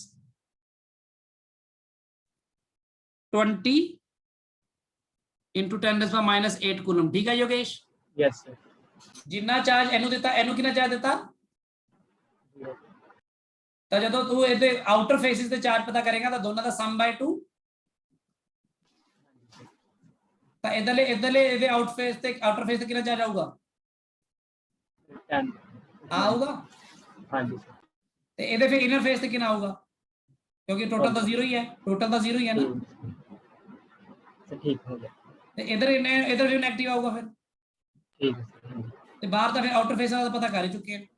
ਹਾਂਜੀ ਹੁਣ ਇਹਨੂੰ ਕਰਕੇ ਦੇਖ, ਇਹਨਾਂ ਦੋਨਾਂ ਦਾ ਸਮ ਕਰਕੇ ਦੇਖ -20 ਆ ਰਿਹਾ, ਇਹਨਾਂ ਦੋਨਾਂ ਦਾ ਸਮ ਕਰਕੇ ਦੇਖ 0 ਵੀ ਆ ਰਿਹਾ, 0 ਆ ਗਿਆ ਡਿਸਟ੍ਰੀਬਿਊਸ਼ਨ ਵੀ ਹੋ ਗਈ, ਇਹ ਚਾਰਾਂ ਦਾ ਆਨਸਰ ਦਿੱਤਾ ਹੋਣਾ 4 ਕਰਕੇ, ਹਾਂਜੀ ਸਰ ਠੀਕ ਹੈ ਗੱਲ। ਹਾਂਜੀ ਸਾਰੇ ਜਣੇ ਪੂਰੀ ਜਿਹੜੀ 9th ਪ੍ਰੈਕਟਿਸ ਸ਼ੀਟ ਹੈਗੀ ਨਾ ਉਹਦੇ ਤੇ ਵੀ ਪੂਰਾ ਜ਼ੋਰ ਲਗਾ ਕੇ ਸੰਡੇ ਦੇ ਵਿੱਚ ਹੀ ਮੁਕਾ ਲਓ, ਕੋਸ਼ਿਸ਼ ਕਰੋ ਕਿ WhatsApp ਤੇ ਸ਼ੇਅਰ ਕਰੋ ਇੱਕ ਦੂਜੇ ਨਾਲ, ਜਿਹੜੀ ਆਪਣੇ ਗਰੁੱਪ ਬਣਿਆ ਹੋਇਆ ਉਹ 'ਚ ਮੈਂ ਵੀ ਦੇਖ ਲੂੰਗਾ, ਉਹ 'ਚ ਕੋਈ ਪ੍ਰੋਬਲਮਸ ਹੋਈਆਂ ਜਿਹੜੀਆਂ ਉੱਤੇ ਹੋ ਸਕਦੀਆਂ ਉੱਤੇ ਹੀ ਕਰ ਦਾਂਗੇ, ਤਾਂ ਕਿ ਜਦੋਂ ਆਪਾਂ ਸੋਮਵਾਰ ਨੂੰ ਕਰੀਏ ਤੇ ਥੋੜਾ ਜਿਹਾ ਕੰਮ ਅੱਗੇ ਵੀ ਕਰ ਸਕੀਏ, ਤੇ 9th ਪ੍ਰੈਕਟਿਸ ਸ਼ੀਟ ਦੀ ਰਹਿੰਦ ਖੂੰਦ ਜਿਹੜੀ ਚੀਜ਼ ਮੈਨੂੰ ਲੱਗੂਗਾ ਜ਼ਿਆਦਾ ਡਿਟੇਲ 'ਚ ਡਿਸਕਸ ਕਰਨੀ ਜ਼ਰੂਰੀ ਹੈ, ਜਿਵੇਂ ਆਪਾਂ ਅੱਜ ਸ਼ਾਰਟ ਸਰਕਟ ਡਿਸਕਸ ਕਰ ਲਿਆ ਜਾਂ ਕੁਝ, ਜਾਂ ਕੋਈ એનર્ਜੀਜ਼ ਨੂੰ ਡਿਸਕਸ ਕੀਤਾ ਹਨਾ, ਵੀ ਉਹ ਆਪਾਂ ਕਰ ਲਾਂਗੇ, ਸੋ ਦੈਟ ਕਿ ਕੱਲ ਤੋਂ ਬਾਅਦ ਆਪਾਂ ਮੰਡੇ ਤੋਂ ਬਾਅਦ ਟਿਊਜ਼ਡੇ ਨੂੰ ਆਪਾਂ ਵੀਟਸਟੋਨ ਬ੍ਰਿਜ ਤੇ ਜਿਹੜੇ ਬੜੀ ਇੰਟਰਸਟਿੰਗ ਚੀਜ਼ਾਂ ਨੇ ਹੋਰ ਉਹਨਾਂ ਤੇ ਪਹੁੰਚੀਏ ਤੇ ਜਲਦੀ ਖਤਮ ਕਰੀਏ, ਠੀਕ ਹੈ। यस सर ਮਤਲਬ ਕਿ ਮੇਰਾ ਟਾਰਗੇਟ ਹੈਗਾ ਕਿ ਆਪਣਾ 10 ਲੈਕਚਰ ਦੇ ਵਿੱਚ ਨਾ ਆਪਲੇ ਵਿੱਚ ਵੀ ਆਪਣਾ ਕੈਪੈਸਿਟਰ ਖਤਮ ਹੋਏ, ਅੱਜ ਹੈਗਾ 5ਵਾਂ ਲੈਕਚਰ, 5 ਹੋਰ ਲੱਗਣ ਤੇ ਬਿਲਕੁਲ ਬਹੁਤ ਵਧੀਆ ਤਰ੍ਹਾਂ ਕੈਪੈਸਿਟਰ ਖਤਮ ਹੋ ਜਾਊਗਾ ਤੁਹਾਡਾ। ਫਿਰ ਆਪਾਂ ਇੱਕ ਪੂਰਾ ਤੁਹਾਡਾ ਜਿਹੜਾ ਮੇਜਰ ਟੈਸਟ ਆ ਉਹ ਇਕੱਠੇ ਸਾਰਿਆਂ ਦਾ ਕਰਾਵਾਂਗੇ, ਸੈਕਸ਼ਨ A ਵੀ ਤੇ B ਵੀ। ਤੁਸੀਂ ਟੈਨਸ਼ਨ ਨਹੀਂ ਲੈਣੀ ਕੋਈ ਵੀ ਕਿ ਤੁਹਾਡਾ ਕੋਈ ਕੰਮ ਪਿੱਛੇ ਰਹਿ ਜਾਊਗਾ ਜਾਂ ਘੱਟ ਰਹਿ ਜਾਊਗਾ, ਇਦਾਂ ਦੀ ਤਾਂ ਪਰਵਾਹ ਹੀ ਨਾ ਕਰਿਓ, ਮੈਂ ਬੈਠਾ ਉਹ ਸਾਰੀ ਟੈਨਸ਼ਨ ਲੈਣ ਲਈ। ਠੀਕ ਹੈ, ਤੁਹਾਨੂੰ ਬਿਲਕੁਲ ਪਰਫੈਕਟਲੀ ਉਹ ਸਾਰਾ ਕੰਟੈਂਟ ਸਾਰਾ ਕੁਝ ਮਿਲੂਗਾ, ਸਾਰਾ ਮੌਕਾ ਮਿਲੂਗਾ ਕਰਨ ਦਾ। ਤੇ ਆਪਾਂ ਵਿੱਚ ਦਿਨੇ ਬੁੱਧਵਾਰ ਨੂੰ ਜਾਂ ਵੀਰਵਾਰ ਨੂੰ ਮੈਂ ਦੱਸੂਗਾ ਤੁਹਾਨੂੰ, ਇੱਕ ਦਿਨ ਰੱਖਾਂਗੇ ਜਦੋਂ ਸਿਰਫ ਤੇ ਸਿਰਫ HC ਵਰਮਾ ਤੇ NCERT ਹੀ ਡਿਸਕਸ ਕਰਾਂਗੇ। ਹੋ ਸਕਦਾ ਵਿੱਚ ਕਿਸੇ ਦਿਨ ਆਪਾਂ ਚਾਹੇ ਅਲੱਗ-ਅਲੱਗ ਹੀ ਰੱਖ ਲਈਏ ਕਿ ਮੈਡੀਕਲ ਵਾਲਿਆਂ ਲਈ ਪਹਿਲੀ NCERT ਡਿਸਕਸ਼ਨ ਰੱਖ ਲੂੰਗਾ, ਉਹਦੀ ਰਿਕਾਰਡਿੰਗ ਚਾਹੇ ਤਾਂ ਨਾਨ ਮੈਡੀਕਲ ਵਾਲੇ ਦੇਖ ਸਕਦੇ ਨੇ, ਤੇ ਨਾਨ ਮੈਡੀਕਲ ਵਾਲਿਆਂ ਲਈ HC ਵਰਮਾ ਰੱਖ ਲੂੰਗਾ। ਬਲਕਿ HC ਵਰਮਾ ਦੀ ਡਿਸਕਸ਼ਨ ਸਾਰੇ ਦੇਖੋ ਤਾਂ ਬਹੁਤ ਵਧੀਆ, ਕਿਉਂਕਿ ਨਾਨ ਮੈਡੀਕਲ ਵਾਲਿਆਂ ਨੂੰ ਵੀ ਸਾਰੇ ਬਰੀਕੀਆਂ ਸਮਝਣੀ ਚਾਹੀਦੀਆਂ ਨੇ, ਕਿਉਂਕਿ ਤੁਸੀਂ ਪੇਪਰ ਜਿਹੜਾ ਦੇਣਾ ਨੀਟ ਦਾ ਕੰਪੀਟ ਪੂਰੇ ਇੰਡੀਆ ਨਾਲ ਕਰਨਾ ਨਾ ਆਪਾਂ। ਠੀਕ ਹੈ ਨਾ, ਬੱਚੇ ਬਹੁਤ ਕੁਝ ਕਰਦੇ ਆ, HC ਵਰਮਾ ਤਾਂ ਉਹੀ ਚੱਟ ਜਾਂਦੇ ਆ ਬੱਚੇ ਜਿਨ੍ਹਾਂ ਨੇ ਨੀਟ ਦਾ ਟਾਰਗੇਟ ਰੱਖਿਆ ਹੁੰਦਾ। So HC Verma plus practice sheets plus NCERT will be sufficient for NEET, ਤੇ ਬਾਕੀ ਜਿਹੜੀ ਆਪਾਂ ਤਰ੍ਹਾਂ ਦੇ ਟੈਸਟਿੰਗ ਕਰਦੇ ਰਹਾਂਗੇ ਉਹ ਕਰਦੇ ਰਹਾਂਗੇ। ਠੀਕ ਹੈ ਜੀ ਗੱਲ? ਯੈਸ, ਠੀਕ ਹੈ ਜੀ, ਥੈਂਕ ਯੂ। ਤੇ ਥੈਂਕ ਯੂ ਸਰ। ਮਿਲਦੇ ਆ ਆਪਾਂ ਪਰਸੋਂ। ਤੇ 9th ਪ੍ਰੈਕਟਿਸ ਸ਼ੀਟ ਨੂੰ ਜ਼ੋਰ ਲਗਾਓ ਪੂਰਾ, ਪਲੱਸ NCERT ਚੋਂ ਪੜੋ, ਪਲੱਸ ਆਪਣੀ HC ਵਰਮਾ ਚੋਂ ਪੜੋ, ਨਾਨ ਮੈਡੀਕਲ ਵਾਲੇ ਬੱਚੇ ਸਾਰੇ ਕੈਪੈਸਿਟਰ ਨੂੰ ਪੜੋ, ਹੁਣ ਕਾਫੀ ਪੜਨ ਜੋਗੇ ਹੋ ਗਏ ਤੁਸੀਂ, ਤੇ ਉਹਦੀ ਐਕਸਰਸਾਈਜ਼ ਸੋਲਵ ਕਰੋ ਨਾਲੇ।